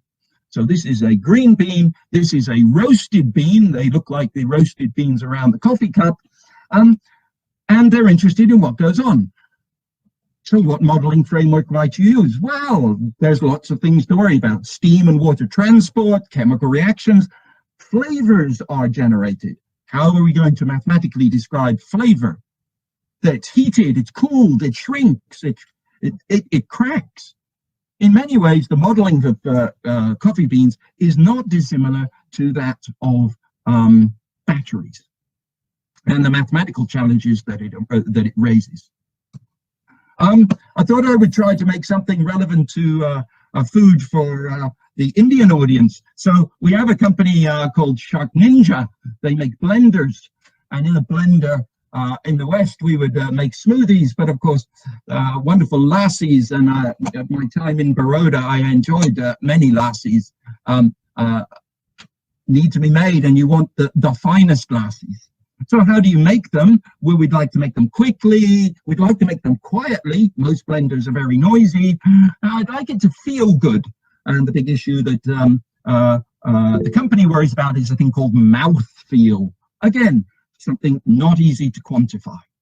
So we have to go and generate a mathematical model of this, go and try and solve it, and then try to improve it. So here's the blender. To make a nice lassi, I will start with a really nice yogurt down here, and then I might decide to go and put in, I like a fruit lassi, so maybe some mango would be very nice. I throw it into the blender, I press go, and I'm interested in what happens. How can I model such a situation? Well, there's lots of things going on. There's fluid dynamics, there's particles being smashed up, there all sorts of activity. So, and this is I notice the only mathematics that we will see possibly today. We've developed a size structured model. So we're going to look at the size of each of the particles in the blender and decide how that size changes because particles chop due to various things. So we take a mathematical model in which we worry as a function of time and as a function of particle size, what is the particle size distribution? What's the distribution of particles? And we write down a most interesting integral differential equation, which I will leave for people to go and study later. From this, we get predictions, and we take the predicted behavior on the right, and we compare it with the data on the left. And if you look at this, it looks quite reasonable. However, it's the right shape, but there's lots of things that are wrong. This behavior happens too quickly. There are various aspects that the company is unhappy about in the model, but they are very happy to have finally got some idea of why the shape is correct. So there's loads of iterating to do to go and improve this model. My last example comes from colleagues at IIT Kharagpur, which is to do with filtering. We do a lot of problems with filtering, and they're interested in filtering of arsenic for water so that it's safe and arsenic isn't poisoning people. You filter the water through very large columns, several meters tall, and the water goes through, it goes through holes in the filter material, and as it goes through holes in the filter material, the arsenic is trapped onto the surface. There may be bits of material in the water that clog up the holes. All sorts of things happen. So the mathematical framework needs to look at fluid flow, particle motion, interactions with surfaces. It needs to homogenize to upscale.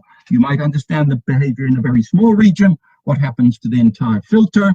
And on top of that, you've got to worry about stochastic behavior, because this particle might go into this hole, or it might go into a smaller hole, and which one it does is really important. So again, really interesting modeling challenges, lots of mathematical new questions to be asked, and exciting stuff to do. So let me go and summarize.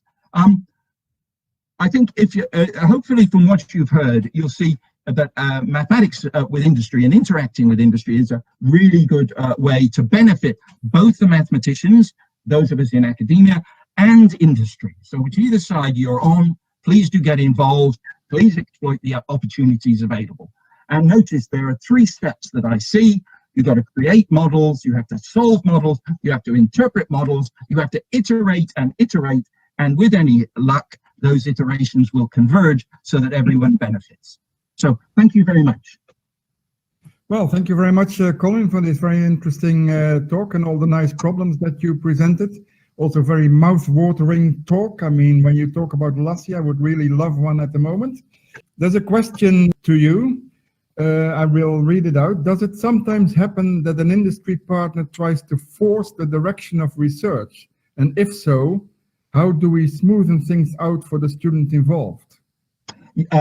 This is a really important question.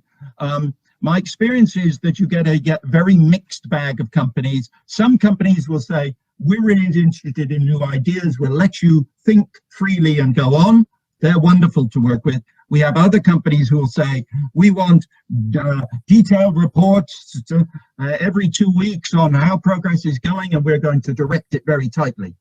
What we tend to find is that you have to have senior people step in and say, this is not going to happen, and also to manage expectations early.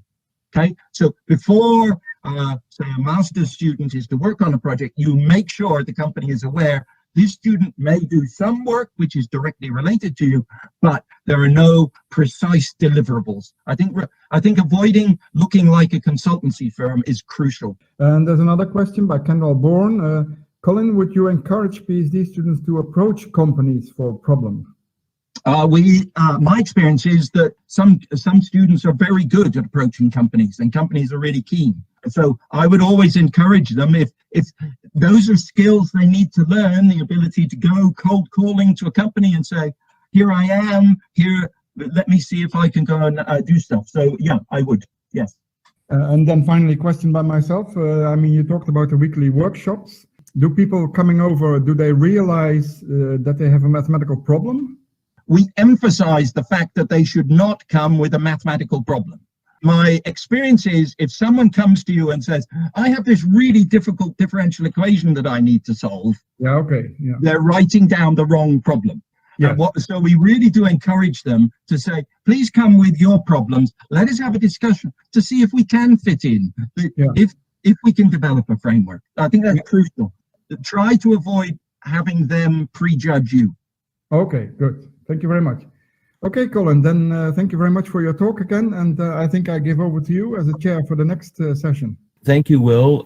It's my pleasure, without further ado, to introduce Paul Hjorth, who's going to talk on the situation again back in Europe. He's actually mentioning the ivory tower and the factory floor. I guess it just applies to us all, and industrial mathematics in the digital age. But let me first tell you a bit about Paul. He's currently Associate Professor at the Technical University of Denmark. He has a master's degree in pure mathematics from the University of Copenhagen and a PhD in mathematical physics from the University of California. For the past 25 years, he's been involved in application of mathematics in industry, bringing study groups with industry to Denmark. He is currently Executive Director for the European Organization for Mathematics and Industry. Paul, we invite you to address the meeting. Thank you. All right. So thank you. Thanks to the organizers for inviting me, and thanks for the introduction. I think there will be a lot of redundancy in this talk, but this is the fate that you have when you are all talking about something very similar with shared experience, and you're late in the speaker line. But on the other hand, a good message cannot be repeated too many times, I think. Maybe hopefully I have a slightly different angle on this topic or that. So my aim here is to give a brief overview of the activities of the big industrial mathematics consortium or joint club for mathematics in industry, with particular emphasis on education and also on the subject that we all think is very central to our activity, the study groups with the industry. And then I have a few somewhat personal observations about industry, academia, cooperation. So The European Consortium for Mathematics in Industry, or ECME, as you can see the nice logo here, which I've stolen from our website, and you can see the address at the bottom. It looks a little bit forbidding, but it resolves into ECMI IND for industry math.org. And I invite you to check it out because it's a very lively and interesting sort of blog or web page where you can see what's going on. So ECME was founded back in the 1980s by just a few member universities in the UK, in the Netherlands, in Germany, and Italy.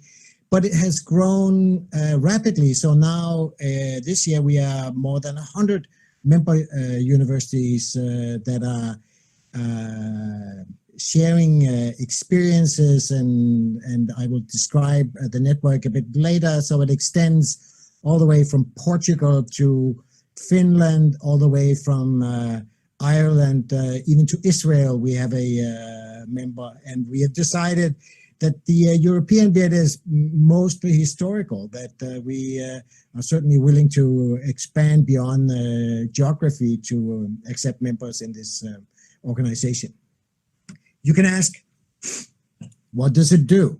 Well, you can look at the, like all associations or consortiums, we have a mission statement, and high on this mission statement is to educate industrial mathematicians. And it is not something that ECME in itself does, but we are a collaboration between member universities, and it is these member universities who educate the industrial mathematicians. And also to promote, here you see, I'm repeating Will Skilder's call for mathematical modeling, simulation, and optimization. And in basically any activity of social and economic importance, it could be a problem from the social sciences or from all manner of important activities. It does not have to do necessarily with production of this good or other. And then basically to promote and ensure, and there's a huge need for that, that there's a collaboration in industrial mathematics. And so like any other society that has really sprung from academia, we have scientific conferences every other year. There's the ECME conference, and 2 years ago, it was in Budapest, Hungary. This year, it's going to be in Limerick, Ireland, except the virus came along and had us postpone this meeting, which I had looked forward to enormously, till next year. So, but on the large scale, ECME has a biannual conference. And there's publication of books. I already mentioned the very active webpage. At the conferences, we give out prizes for best master thesis and best PhD thesis, and so on. And we also have research groups. So we try to seed special interest groups where people can focus and collaborate across Europe, across countries on research topics, and also on getting funding, joint funding for this research. And then in addition to this, there's something that makes it different, because I said it at the beginning and I'll say it again now. Education is essential. I'm more or less picking up the baton from Colin here, that the emphasis, it's fun that we are so good, or think we are so good at doing it, but we really also have an obligation to educate the next generation. And so one of the core ideas of this association was to to help define a model curriculum in industrial mathematics. And if a university could demonstrate that their education in industrial mathematics, in applied mathematics, met these criteria, they could become an official teaching center. And if you're an official teaching center, then your students can get an ECME certificate in industrial mathematics when they graduate with their master's degree. And this has actually worked as a locomotive and spurred and helped universities to define their curricula in applied and industrial mathematics. And we also do summer activities for fun. So we have students come from many countries to spend 1 week collaborating in small groups, working on some project which we have typically taken from maybe an earlier study group, but all based on real life applied mathematical problems. And it is often here that students for the first time discover the benefits of collaborative mathematics, and also discover the universality of mathematics. They realize that students in other countries know how to differentiate the sign X, and for some of them, it's a great revelation for students to discover this, and then also it's the first time they really bite into the modeling of an industrially based problem, of a real world problem,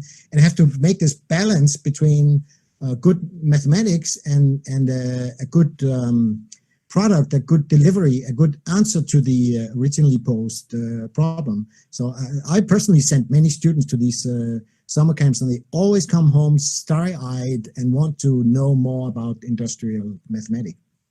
And then, of course, there's the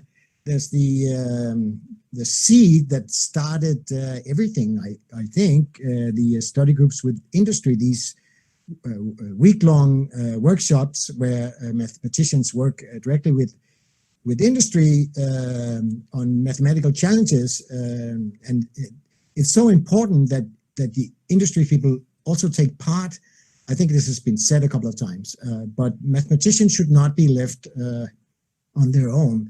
And this and many other things we learned from the Oxford people, and so one of my small claims to fame is that the Danish study group back in 1998 was I think the first study group in the so-called European mainland, but not by much. I think Holland or the Netherlands came just a few months later with their study group, and since then it has taken off. So just in the geographical region, there's about 5, 8, in good years 10 study groups per year, and so there's, you can, if you participate in study groups, you can be very, very busy all around Europe, all around the year. There are many types of modes that a university, and certainly my technical university, can interact with industry. There's industrial PhDs, there's internships, and so on. I think one of the key defining things for the study groups is that it has to take place over 1 week. So that gives it, so it's not an hour, but it's not 6 months or a year either. It's 1 week. So there's a balance. You can certainly bite into the problem to a certain degree, but you also have to sometimes check your watch and figure out what are you going to tell the industry. I've always said it's one of the closest things that I've found to a win-win arrangement for the companies. Certainly, if they have an issue which should, as Colin just said, not be just to solve a differential equation, but a more general type of modeling problem, they can get it very quickly analyzed by intensive work by independent expert. And we often have our best master students and certainly some PhD students along. And consequently, for the company, they can make contact with some very clever people who are potential recruits into the company. On the academic side, you know, they say, if you're so clever, why don't you show it on a real world problem? And you can get new ideas, both for research and teaching. I'll come back to that. And certainly also your long-term contact with companies can be important for your placement of students. So that's the connection between the ivory tower and the factory floor. And I'm exaggerating the metaphors here because many universities are not completely as highbrow as this, and mathematicians do not always live completely in ivory towers. And also factory floors do not necessarily look like this, although they can. But certainly some modern, the digital age companies can also have a nice office building with lots of computer screens, and that's the factory floor in those buildings. But the contact that you make, the awareness that you get from the ivory tower about what's going on and what are the issues can actually feed back to your research. And I think many apparently pure mathematical problems originate at some point in an industrial issue. And I think that's historically been true. So the 1 week, so you have to get busy doing group work, not necessarily a single lecture presenting, because you don't have the solution. In fact, you have an elephant in the room, and this elephant is the problem posed by the industry. And here's the famous parable about the blind men. So the mathematicians are the blind men trying to define what problem is that. And it's been one of the most satisfying experiences for me to see a group, sometimes a very diverse group of mathematicians, trying to get their hands around a problem. And so the differential equation people will say, well, we clearly need to write down a PDE for this. And the optimization people will say, no, it's a discrete optimization. This is a discrete optimization problem. And maybe if there's a graph theorist, he will say, no, you're all wrong. This has to do with graph theory, and it can only be solved by the means of graph theory. And then you get to work, and then you try to collaborate mathematically and also across disciplines. And I'm happy to show you now pictures. You've seen the left one already of Professor Please, and this is me also at a blackboard at a different study group. And I can't recommend it enough because it is a highly satisfactory experience to work in such an intensive way, but also in something that makes sense to the real world. So let me quickly give you very quickly 3 examples of study group problems in Denmark. And one of them has to do with the bearing capacity of roads. I didn't know what that was, but they said if you have a wheel, if you have something that presses down on the road will give slightly, ever so slightly. You can not make it out with the naked eye. But if you can measure it, it gives away the condition of the road, which is super important for road authorities, because when you do repair on an asphalt road, you want to get to it just at the right time of decay. Because if you do it too early, of course, you're wasting your money. If you do it too late, the cost goes up dramatically if you get to the road when it's really deteriorating. So there's a great need from road authorities to monitor the state of the roads. And so basically to walk around all roads in the nation, pressing slightly down on the surface and finding out how much does it give. And the traditional methods are really slow and cumbersome. But this company figured out to put Doppler shift lasers, lasers that measure velocities. And when and when you install these lasers in a vehicle, you can drive along at traffic speed and you can measure the indentation of the road beneath the wheel. Well, this company needed a simple mechanical model that would be complex enough so that it really show the conditions of the road, but simple enough so that it wasn't the message didn't get buried in too many parameters.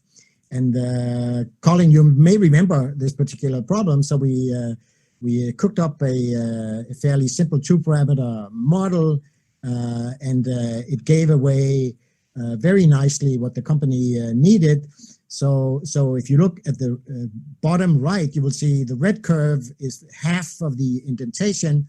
The green curve is actually what you measure with the Doppler shift lasers, which is the derivative of that curve. And if you look back up at the lorry, at the truck now, in the upper picture, you see that's the curve that they are now using as the company logo, and it has been an enormous success. They have sold these measuring vehicles, which cost half a fortune, to many countries around the world, and these are now driving around with the study group graph on the side of the vehicle. Another problem comes from one of the really big pharmaceutical companies in Denmark, Novo Nordisk Industries, who make a big fraction of the insulin to the planet. And they, of course, have a big research budget, and they were interested in a very general concept, namely the design of molecules, which could be a pharmaceutical molecule. So if you think of a cell surface and you want some activity on the cell surface, you need to design a molecule which touches the cell surface in the green spots, but do not touch it on the red spots. And of course, there would be many molecules who do this. So here are just some examples of molecules that do this, and some you can synthesize biochemically, some you cannot. But Novo wanted to know, how do you do a systematic search in what must be an enormous search space of potential molecules for that? Because trial and error may take too long, so they wanted a directed search. So they wanted a basic idea about how do we design, how do we draw the optimal pharmacophore. And some of the mathematicians who won the argument about what to do about this were people who did topology optimization.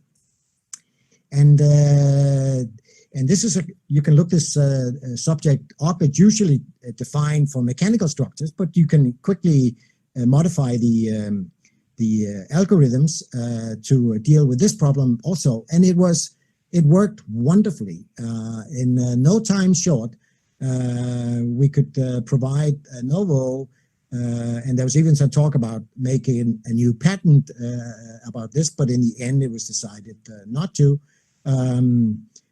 So we provided them with a wonderful code, which I believe they are using, and there was also a publication about this. And this is an example of one area that they had not thought about. The Novo scientists, because they also employ scientists, had no idea what topology optimization was. And so they were very happy to make this contact with people who suddenly showed them a new technique. And the final problem, I think a number of you may have seen before, comes from Lego. Is another big Danish company who sells product worldwide. But they were also interested in an algorithmic question. So the question was, can you automate the construction with Lego bricks? If you're building a very large piece, it doesn't work to have a human being sit and try it out, and maybe you're only building it once. So why not just have a computer? Why not have an artificial intelligence work out the optimal building instruction? And there's certainly some constructions with Lego bricks are worse than others. So there are certain criteria. For instance, you must You must have as many pieces overlapping as you can get away with to give sturdiness to the structure. You should basically only build the shell or the shape. There's no need to fill up your shape with bricks on the inside because they are not really used for anything. It turned out this problem was amazingly hard. It turned out to be, and I can tell you to this day, it's unsolved, that we were able to provide them with simple shape algorithms for simple shapes. Shows that in some sense there are solutions, but Lego was not so interested in boxes and sheets and beams. Of course, they are interested in building spaceships and pirate ships and what have you. And the search space just grows exponentially. So there was even a conjecture that this was an NP-hard problem. This problem has become famous with algorithm people, and there's been many even workshops dedicated entirely to this problem. In its complete generality, as I say, it's still unsolved. But there has been some partial solutions, and Lego are using these partial solutions to get some ways with these large constructions. So these are the three examples, and you can ask, what does it have to do with the digital age? Well, the Greenwood problem with the indentation of the road was that their lasers produced an enormous amount of digital data. So you would say maybe that was an example of an early big data problem to be condensed by modeling. The Novo problem with the pharmacophores was high dimensional optimization, maybe an artificial intelligence, and the same with the Lego algorithmic theory and optimization. So all of these problems were where companies suddenly realized they were in the digital age, and the basic mathematics did not suffice for them. And I think Will Skilders has already mentioned that the rapid advances of digital computing supplied with equally rapid advances in programming and modeling. I propose that we simply call this parallel development Skilders law. So there's both the Moore's law and the Skilders law have opened up amazing opportunities. You heard about digital twinning and factory 4.0 and all these things, but it doesn't happen without the use of mathematicians. The fact that all of us here are using Google, we should remind ourselves that the enormous company of Google was founded and started by mathematicians who knew about algorithms. And so mathematical techniques are everywhere. The contribution to mathematics is often overlooked, but it has been documented several times. It is really, really significant. They, more than just hardware, more than just silicon, advances require mathematical insight and mathematical know-how. That's my message. Industrial mathematics, I've told you about the European Consortium for Mathematics in Industry, and industrial mathematics is very much alive and well. And the consortium, with all its various activities, education and conferences and study groups, continue to grow and to support education research and new forms of bring the ivory tower to the factory floor. I think I'm like the rabbit in Alice in Wonderland. I'm checking my watch, and I think that's the end of my talk. Thank you very much, Paul, for a very comprehensive coverage of the situation in the ECMI. Just one comment that's coming through one or two of the chat questions is, how do you get our governments interested in helping? Have you addressed that? If you want to address governments, then like you say, you have to go above the boardrooms, and you have to write reports that will be read by governments. And so you need to go to interest organizations that the government listens to. So there will be industrial interest organizations. You really have to lobby hard. This is a hard question. I'm working at it. Yes, we all are, aren't we? Thank you very much, Paul. I guess we should move on. So thank you again on behalf of everyone for your talk. I can't clap. I'll hand over to Colin, who introduces the next speaker. Okay, thank you very, very much, Graham. What a rich and varied set of talks we're having today. Our final speaker is Dr. Ashley Hutchinson. She's a senior lecturer in the School of Computer Science and Applied Mathematics at the University of Witwatersrand in Johannesburg, South Africa. So our talks are being bookended. Through the middle, we've had, it's like a sandwich. We have the southern hemisphere acting as the bread, each side holding us together, and the rich, rather too rich sauce in the middle of the northern hemisphere. Ashley's main research interests are in fluid flow, in elasticity, but she has lots of other interests. She's recently been appointed as Assistant Director of the Centre of Excellence in Mathematical and Statistical Science within South Africa, which she's driving forward.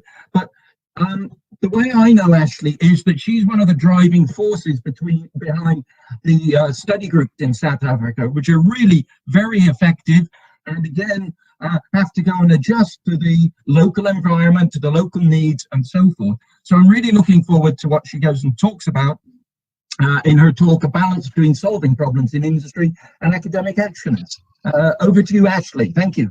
We can see. Thank you so much. Okay, thank you so much, Colin. So you can hear me and see my slides? Yeah. Yes. Okay, great. I also just want to thank the organizers for giving me this opportunity to talk a bit about mathematics and industry in South Africa. So the title of my talk is A Balance Between Solving Problems in Industry and Academic Excellence. I'm hoping that the reason why I've chosen this topic will become clear as I progress through the slides. So here's just a brief outline of my talk. I'll first just talk about the activities that are currently happening in South Africa with regards to maths and industry. And then I'll discuss some of the key challenges involved in organizing a maths and industry study group. I will look at this from the context of South Africa being a third world country. I'll go on to how we can address the key challenges, and then we'll look at some problems in industry that we have attempted to solve and continue to work on. I'll then go on to what I think is a successful example of where a balance between academic excellence and solving industry problems has been achieved, and then I'll just go on to the conclusions. So here is just a breakdown of the activities in South Africa. You will notice that there are currently only 3. So at the moment, we don't have specialized programs in maths and industry. We just see activities that happen annually. The first one is the Graduate Modeling Camp, which takes place in early January. The structure in this camp is quite similar to other study groups. Then we also have the week after the actual study group. And recently, we've been given a special session on mathematics and industry at the SANM conference, which is held each year. Unfortunately, this year, it has been postponed due to COVID-19. Just a note on the organizers and the funders. Without the organizers and obviously the funding behind it, we would be unable to achieve really anything in industrial maths. The founder of the maths and industry in South Africa is David Mason from Wits University. The success of the MISG in South Africa is really also, a lot of it is owed to our academics from abroad that make an effort to come almost every single year. So I'm just going to name a few. We've got some from Oxford. You can see Colin here. We've also got various academics from Australia, Barcelona, Ireland. We've also had Alistair come along. Hilary Ockenden has been twice. And recently we have another academic, Dennis, who comes from Rwanda. one of our targets is to really involve academics from the rest of Africa. So while we are as inclusive as possible, including academics from abroad, we also really want to focus on Africa, and we want to work with academics from Africa. We also have a number of local academics, Montaz, Jeff, Masut, myself, and our newest co-organizer is Eric Mabai. He is just starting his PhD, so it's very nice to have someone young and dynamic and energetic joining the team. Our funding bodies include the DSI NRF Center of Excellence. My school at Wits University, Computer Science and Applied Mathematics, also assists. We've got the Herman Althaver Trust and the African Institute for Mathematical Sciences, which is perhaps better known as Ames University. So these are the people that really make this possible. So I'm just going to talk about the graduate modeling camp. As I said, this is probably quite similar to the structure that is followed all over the globe. So this occurs 1 week prior to the study group. And during this week, the academics act as mentors and they propose problems to the graduate students. The students then work in small groups. It is important to note that in South Africa, we have a huge group of diverse students and academics. So often it can be challenging in some ways because students may come from different academic backgrounds and a balance needs to be reached. So the main purpose, as with all modeling camps, is to prepare the students for the study group. What has been really fantastic with our graduate modeling camps is that we have often gotten mentors, not just locally, but also from abroad. There are a number of overseas guests that present a problem every single year. We are extremely proud of our participants and the diversity in our participants. So what we do is we have 1 academic and 2 students from 12 South African universities. We also have a number of academics and students from Wits University. The focus is really on including previously disadvantaged universities. We managed to achieve this in quite a significant way this year because for the first time we hosted the MISG at a place that we have never hosted it at before. So generally it was hosted sometimes at Wits University and then it alternated to Ames University. But this year we hosted the MISG at the University of Zululand. So then we have the study group where we have our academics from locally and from abroad that work with the graduate students to solve the problems in industry. We invite various industries and we try and maintain a good working relationship with them. In some industries, this has been very successful, such as the sugar industry, where we get problems each year, mining, conservation, and finance. We also look at problems from Africa. They are most welcomed. Now, our problems usually involve modeling and optimization. Historically, that has always been the case. But new problems in image processing and data analysis have been introduced. There is obviously a massive shift towards using technology in solving problems. But our goal is to retain the type of modeling that needs to be done and the optimization. And we don't want to just shift over to new and modern techniques that may not enable us to understand what actually is entailed in solving a problem. So we want to have a balance between that. And I'll give an example of where we are actually going in that direction. So in the study group, we have the mini presentations, which are given almost daily, and a full presentation on the final day. After the final presentation, industry also reports back.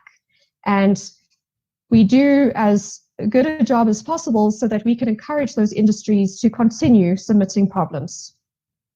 The work doesn't end there. Summaries and refereed proceedings are then written up. Publications are most encouraged. At the moment, we don't have a designated journal for our industry problems, but that is something that we would like to address in the future. With the SANM, the special session, this was recently introduced, and it's quite competitive. Abstracts are submitted, and those that are the best and fit the scope will be the ones accepted. We've had some academics from abroad. Last year we had John Chapman from Oxford come to present during our session. So what I want to look at now is the key challenges in organizing a maths and industry study group. And of course, because South Africa is a third world country, it makes sense that our challenges are going to be different to study groups that are being held in first world countries. So our challenges include power outages, lack of equipment and space to work. We do not always have many local academics that have expertise in maths and industry. Many of our students also lack the necessary mathematical foundation. I must though pause at this point and say, and really stress this point, that our students are incredibly talented and enthusiastic, and they really are a pleasure to work with. It's sometimes difficult to find group leaders and mentors. There's also the issue of lack of exposure, both from academics not participating in other maths and industry study groups held throughout the world. And we also have the issue of lack of buy-in from industries. In particular, in the finance industry, there's often protection of data issues. So it is sometimes very difficult to work around that. Then we also have logistical arrangements, transport and accommodation. Once or twice we've had protests, and that has just disrupted flights or just led to some delays.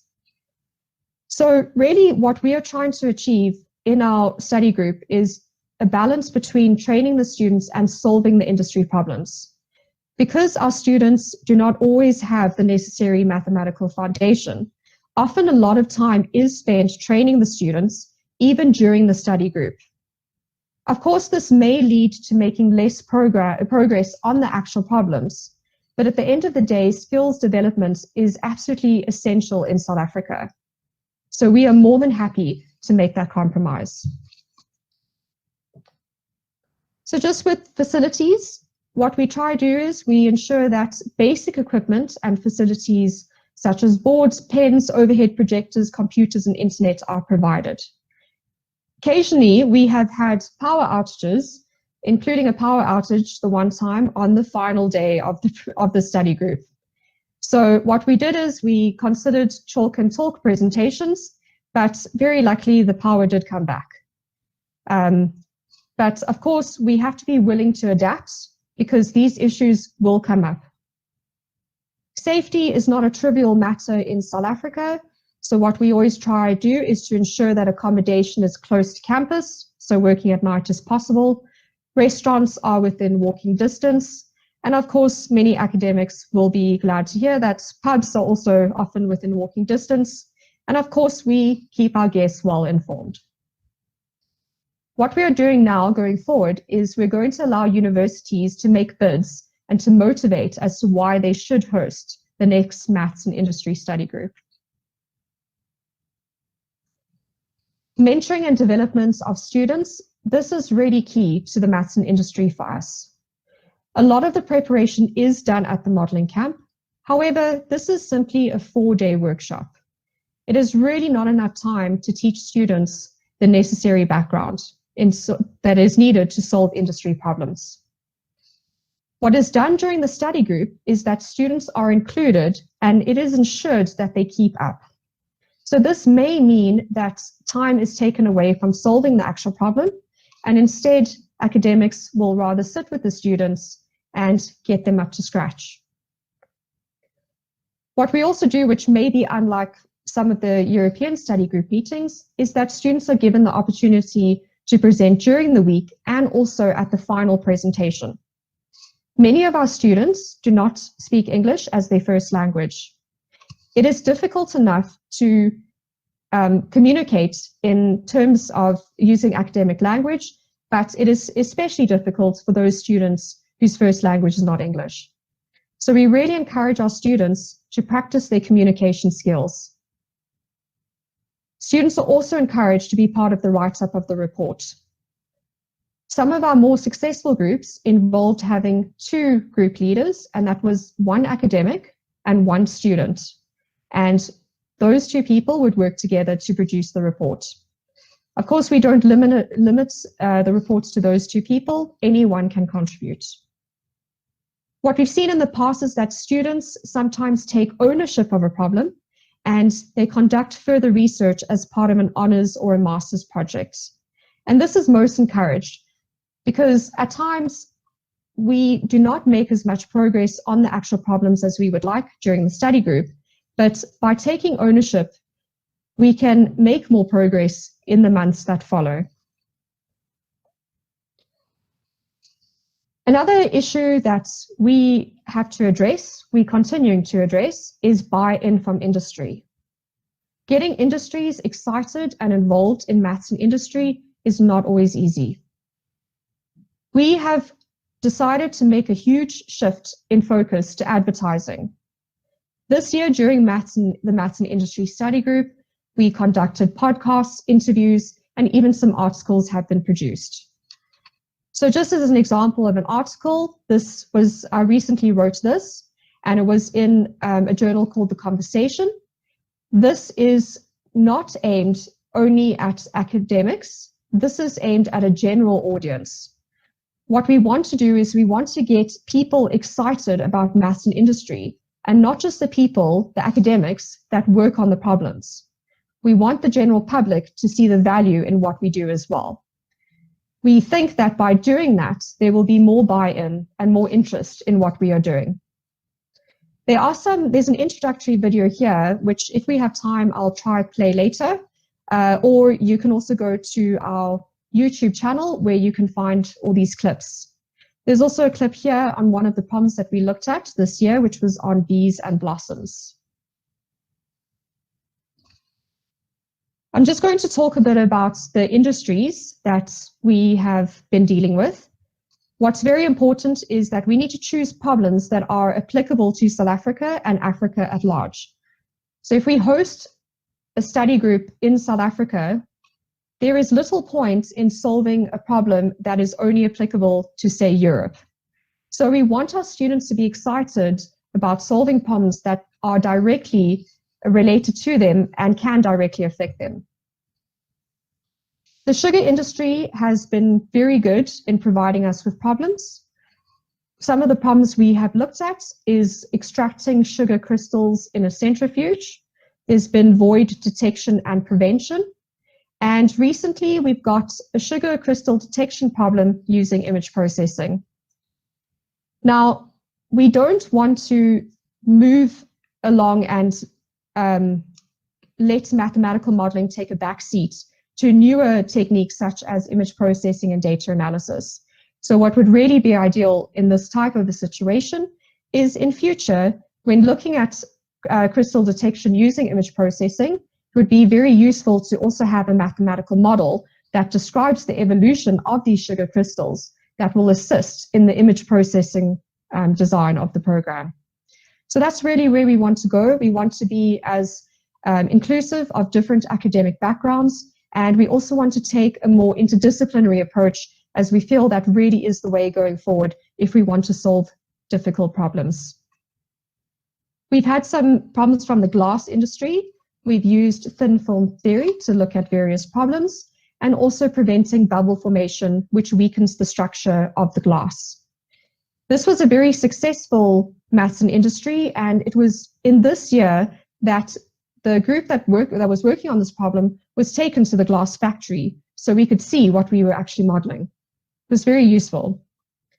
Conservation and renewable energy is also very important in South Africa. We had an interesting problem on the utility death spiral. This is a problem that is extremely applicable to South Africa, and it deals with our issues of power outages. There's also animal detection in a wildlife park, optimal design of fishing exclusion zones. I know that particularly New Zealand and Australia would be interested in those types of problems. Coincidentally, this was actually given to us from someone from Australia, Phil Broadbridge. We've also looked at energy generation in a wind farm. Global warming is a very hot topic at the moment, and we definitely feel that it has not been receiving the attention it deserves. Now, of course, you may argue that this is not really a particular industry problem, but global warming will, at the end of the day, affect all industries. So we really do believe that far more emphasis should go into problems around global warming. So this year we had an interesting problem on bees and flowering and the effects of a mismatch in phenology. We've looked at green roofs and also carbon capture. The goal is to really increase the interest in these types of problems as well. We've looked at problems in the rest of Africa, namely the instabilities in Lake Kivu, which is a problem that came from Rwanda. I'm sure many of you know South Africans are extremely patriotic, and when it comes to our sport, we are definitely right up there with all the most enthusiastic countries. So we've looked at problems to do with swimming and the effects of lane position in a race, and soccer, where different soccer balls were examined, and then it was determined which soccer ball is best to use at, let's just say, a sea level as opposed to a highland area. So I wanted to look at a successful example, well, what I would say is a successful example that has really brought this balance between solving the problems and academic excellence together. And I will explain why I believe this problem is successful. This was the first problem that I worked at my very first maths and industry, straight out of honors. I should also say that unlike many study groups where participants have to have a PhD or at least be doing their PhD, we take students from lower levels as well. So going straight into honors, masters, etc. So there are a number of publications, but there's no point just listing these. I'm going to explain, apart from the academic excellence, why these were so successful and why we were happy with this result. So we had a number of articles published in high quality journals, and many of these have a good number of citations. So that is one way to assess the value and the success. But what is very important, and this goes hand in hand with skills development in South Africa, is that it was both local and academics from abroad that worked together on these problems. So that was very important because there was a transference of skills, and that is really what we want to focus on. There was also a lot of student involvement. I myself was a student when I started this problem. In conjunction with David Mason, I supervised another honors project that was an extension of the work done here. So more success was obtained by not just solving this problem for industry, while attempting at least making a contribution to solving it. We brought this back to our university and we continue to use it. In fact, this has actually been worked into our curriculum at the honors level. We have subjects on mathematical modeling, and we use the models that we obtained from the maths and industry study groups, and we actually work this into the curriculum. So it's been very useful in terms of that. So like I said, further research and honors projects that benefits academic development in South Africa, which is just so important. Just a couple of things that I've noted over the years, some of the issues that really need to be thought out. Buy-in from industry and local institutions is absolutely essential. You need to have good people working on the problems, and you need to have great problems. Obtaining the best participants and attracting them is much easier when you have really, really good problems. Always plan for the unexpected, load shedding, all sorts of things, you never know. Advertise for exposure and focus on science communication. It's really important that your work is shown not just to be of academic value, but also societal value. And it must be communicated in a way that the general public can understand what you are doing and why it's useful. And of course, we always enjoy our study groups. We have a good time all the time. So thank you. Thank you very much, Ashley. That was a very good talk. Can I say that was a most, I feel you gave an incredibly honest description of South African study groups. I have been to many South African study groups, and can I go and say they are the most wonderful events. They're exciting. They're inspirational. A lot of work is done. There are very clever students there. And I think the way in which you're exploiting those study groups to go and create training is really important. I also hope that by you presenting this to this very large world audience, you're identifying to people who might be sitting in countries which aren't like the first world countries that almost everyone else has spoken from. You go and give a perception of how you can make these work and how they go and become important things. Colin, I'm sorry. Do you mind if I show the video quickly? Do we have 2 minutes? Go on, if you want to quickly show it. Are you sure? Yeah. Okay. I will just be very quick. Can you still see my screen? No? I can see your screen. I can see yep. Yes. Yep. Perfect. But we have no sound. Ashley, we yeah, have no sound. If you're not in that doesn't Chrome, help. it won't work. Right.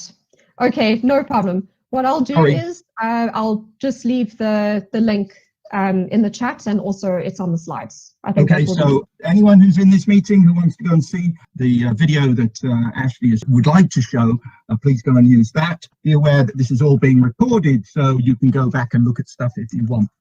Right, you talked about the difficulties of getting people to go and lead your problems. I know I've been to your meetings. Could you just explain where do you get people to go and become mentors and so forth? How's that work within your system? So, Colin, at the moment, we don't really have a set strategy on how to do that, which is probably part of one of the issues. So what we ideally want is, for the study group, we want not just an academic leading it from abroad, we want them to work with the local academic. So, it can also lead to further skills developments and opening up different research areas. I should say, which is perhaps a little bit cheeky, that it's not just the people coming from abroad that assist us. No. We also believe that we have skills that benefit people from abroad.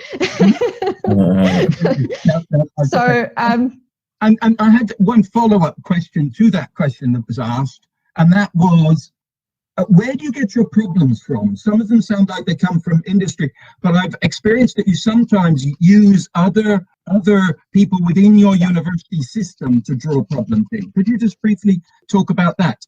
Yes, not a problem. Thank you, Colin. I think this will also help just clarify on how we try to do things. So for instance, with the mining problems, we receive a lot of those problems from our mining engineering school, which is situated within our university. So there has been a difficulty in communicating with industry, but I think that is just largely to us being inexperienced on how to do that. So that's why we've shifted towards the advertising. And I've also gone to a couple of meetings where we've actually engaged with industry. And going forward, we expect that even from next year, depending on what happens with COVID-19, we do expect many more industries to be participating. For instance, we really want to get the finance industry in, because that is a huge sector that's essential to South Africa. So we are working with different industries. At the moment, our problems on mining, even conservation of energy, a lot of that has come from academics that have worked with industries, and I suppose that academic has acted as kind of an intermediary, and given us the problem. The sugar industry has been good because that's directly from a research institute. But Colin, we definitely have a long way to go in terms of attracting industry and, getting buy-in from them, which is why we're going the advertising route. Okay. Fantastic, Ashley. Thank you very much for that excellent talk. We've now come to near the end of this webinar. I'll start with a brief apology to say I'm sorry if we're running a bit over time, but I feel the technical issues we've had to overcome have made that necessary. And I think it's in the tradition of industrial mathematics that we do what we have to do within the circumstances and we flex around them as necessary. Right at the beginning of this webinar, the Vice Chancellor of MSU Baroda went and stated what he was looking for from this webinar. And he said he wanted to know, how could you promote collaborative research, connecting academia with industry? I sort of feel we have heard an enormous amount of information about that and how to connect at lots of different levels. governmental level, so forth and so on. In particular, exploiting your local situation, local skills, and the community around you. And I think hopefully you've heard from lots of different areas, and you can take many of those messages back and use them for your particular circumstances. So before we come to the closing of the meeting, I'd just like to go around the four speakers. I won't speak for myself, the four speakers, and just ask them to make a final comment from what they've been hearing. What do they see is the most important thing that people should do in order to go and get industrial mathematics going within particularly the sort of Indian environment? So could I turn over to Graham Wake to just say a few words, if you don't mind, Graham? Thank you. Well, I guess our situation previously was similar to what now India is. Clearly the drive for India is coming from the bottom. I'm not sure of the attitude of the Indian government towards it. I mean, it's interesting in South Korea, the drive came from, I was very intimately involved in South Korea, like you in South Africa. The drive came from the top. And it has perhaps been a bit biased then to becoming very academic type of mathematics. Driven by, they use the word mathematics for industry, not mathematics in industry. Very important difference. And I've kept ours with the eye in it. So that's one point. But then we're facing the fact that people aren't coming into doing industrial maths because there's no funding in it. And so I've tried to work on our political system to try and release some funding. And that seems to be the one thing I've failed at. We've had to make industry pay for coming. So whether that would happen in India, it sounds like the kind of things that others are doing in other countries should work in India. If you've got a core of people in India that will get up and go, we're lucky, I think, in New Zealand. We're a pretty informal lot, and we socialize a lot, and everyone seems to know everyone else. So socially, a lot of the contacts develop. Maybe harder in a big country like India. I don't know. I've never been to India, unfortunately. You should go there, Graham. The MSU is a fantastic place. I recommend it highly. Okay, thank you very much. Love to. It's a long way to swim, though. Yeah. Very good. Vil, could you give some overview of where you think those universities beginning to work in mathematics in industry, where might they be moving? What do you think they should be doing? Yes, as I indicated in my talk, I think there are lots of exciting areas, new developments where mathematicians can really make a difference. I mean, we have all concluded, and I think we all know that mathematics is everywhere. Of course, I think we should abandon modesty a little bit more. I mean, mathematicians are usually very modest, but we can do much better on our public relations, I think, and really show to people what mathematics can contribute to solving all these problems that the world is facing. I mean, climate problems, energy problems, and lots more. And yeah, I mean, I indicated some areas: machine learning, high-performance computing. There's a lot to be done in mathematics. I mean, it's just starting, and so really we should focus on these new areas, be there, and show what mathematics can do. Okay, fantastic. Thank you very much. Paul Hjorth, you were pushing very much on the education front. How do you see that should be done, and where did that go?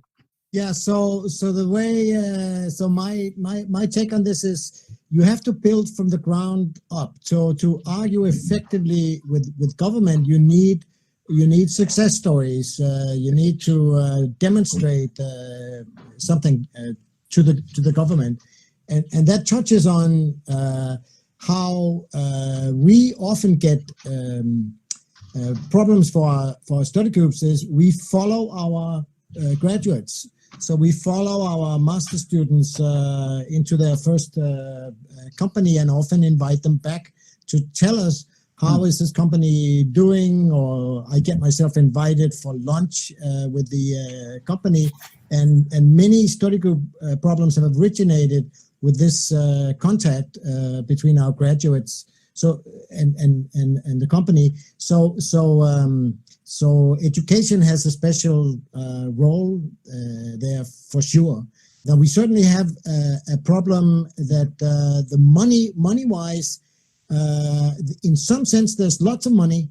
There's lots of grant money for industrially related research or applied research, but they are typically very large grants. And so to get to those, you need to do something like Will is instigating. You need networks, and again, networks are built from the ground up. So this contact that you have with companies through your students and with colleagues at other universities through study groups, this is what we are building on. Excellent. Good. Thank you very much. Lovely. Ashley, just before you go and give just a few closing comments, could I ask you to unshare your screen? Because I've suddenly realized I'm seeing several of the participants twice. Sorry, Colin, I didn't realize. So, apologies. Your points are very much about trying to go and use these as use industrial mathematics as a training. But could you see? Can you say a few final remarks about where you see this going? Well, our goal is to become as well established as, many of the other study groups that are happening across the world. But we do have different challenges, and one of the main challenges is the training of our students. That, not all of them have had the same opportunities, and they come from very diverse backgrounds. So we want to be able to address those issues as well as achieving academic excellence and actually going ahead and solving industry problems. Should also say that our industry is not as well developed as a first world country. So in order to obtain good problems, that also is a challenge in itself. But we are working on all these issues, and we don't believe that they are disjoint. We believe that by working on all of them, it will assist in all areas. Wonderful. Thank you very, very much, Ashley. That's very kind. And I hope that the participants in this webinar have really got an overall picture of what's going on. Can I say, I haven't ever had such an interesting discussion, an interesting lot of information, different perspectives on where industrial mathematics is. Hopefully those of you out there listening, participating in this meeting, can see why this is so important, and see the passion of those involved, directions it can go, and so forth. I'd like to make just a few closing remarks as one of the organizers. I don't know if someone from MSU Baroda might make some final remarks, but I'd like to make some first. So my first thanks goes to MSU Baroda's international office. They've organized this, made it work really well. I'm really pleased. Thank you very much for your input. We have the Vice Chancellor. Thank you. So, namaskar. Namaste. Namaste. Namaste.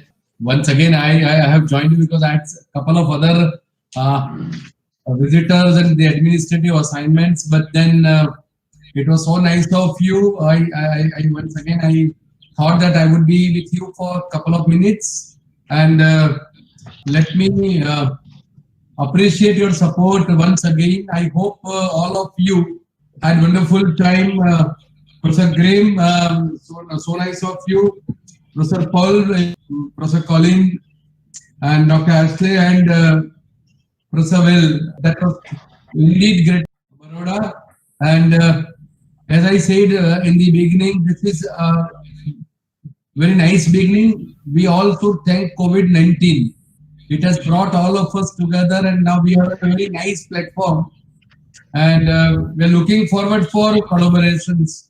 I believe the challenge before all of us is to inspire young ignited minds, who come here in the universities to realize their dream. I'm so happy today because all my departments of Faculty of Science and Faculty of Technology and Engineering, they're all together. They all have joined hands. I think that gives me a lot of strength. Another interesting initiative that I would like to share with all of you, we have set up what we call it as Institute of Interdisciplinary Research and Studies. In fact, what I have been observing is that there is a lot of compartmentalization is happening. Beginning, the challenge that we face, let me be very honest, I am a professor of management. The challenge that we face is that we want to really nurture a culture in our research staff, the young ones. We need to tell them that these are the good quality journals in Scopus or Web of Science where they really need to contribute. Sometimes they do good quality work, but then it is being published in those journals for which they really don't get recognition. So I think apart from these disciplines, I invite all of you together or whenever it is convenient. Professor Dhanesh would act as a coordinator. We would like to have many such interactions exclusively even for research scholars, because there if you spend about an hour or so, I believe that would bring a change in their entire approach in carrying out research, publications, and I believe those mistakes probably which we have made in our life, I really do not want our young scholars to face those difficulties. So it was truly a very, very pleasant experience for me to be with all of you, and also convey to each one of you that you also please take care, please stay safe, and please stay in home. And I believe time is the only solution. And what we in India, what we are experiencing here, now we have already started from the survival to we are in the revival stage, and now we are moving towards from revival to the growth stage.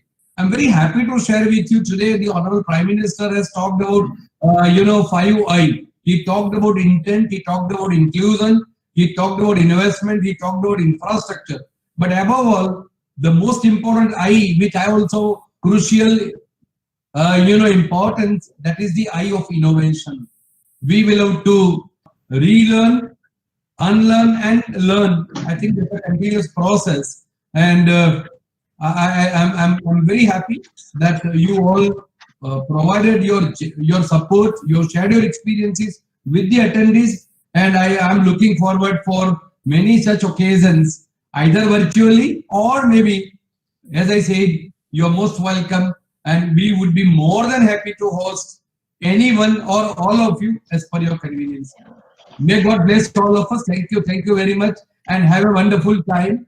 And please take very good care of yourselves.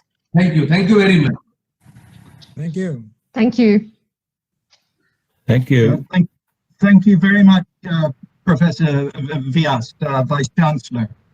Just before we finish, before I make one last comment to those of you who've listened through this entire talk, there is one person who has not come on to speak during this meeting who has been critical in making the work happen. He has sat quietly in the background. He is the one who is inspired and had the vision to create this webinar. He will probably not say anything, but I feel I should say something for him. It's Professor Dr. Dhanesh Patel at MSU Baroda. He's an inspirational person. Gather around him and use him as an example to go and move this subject forward. I've really enjoyed today, and I thank everyone at Baroda who's gone and made this a meeting so good, who've got over the technical issues, and we really appreciate what you've done. Thank you very much. Thank you very much from Nepal. Thank you all. Yeah. Thank you all. Thank you. Namaskar. Namaskar. Namaste. Namaste. Thank you.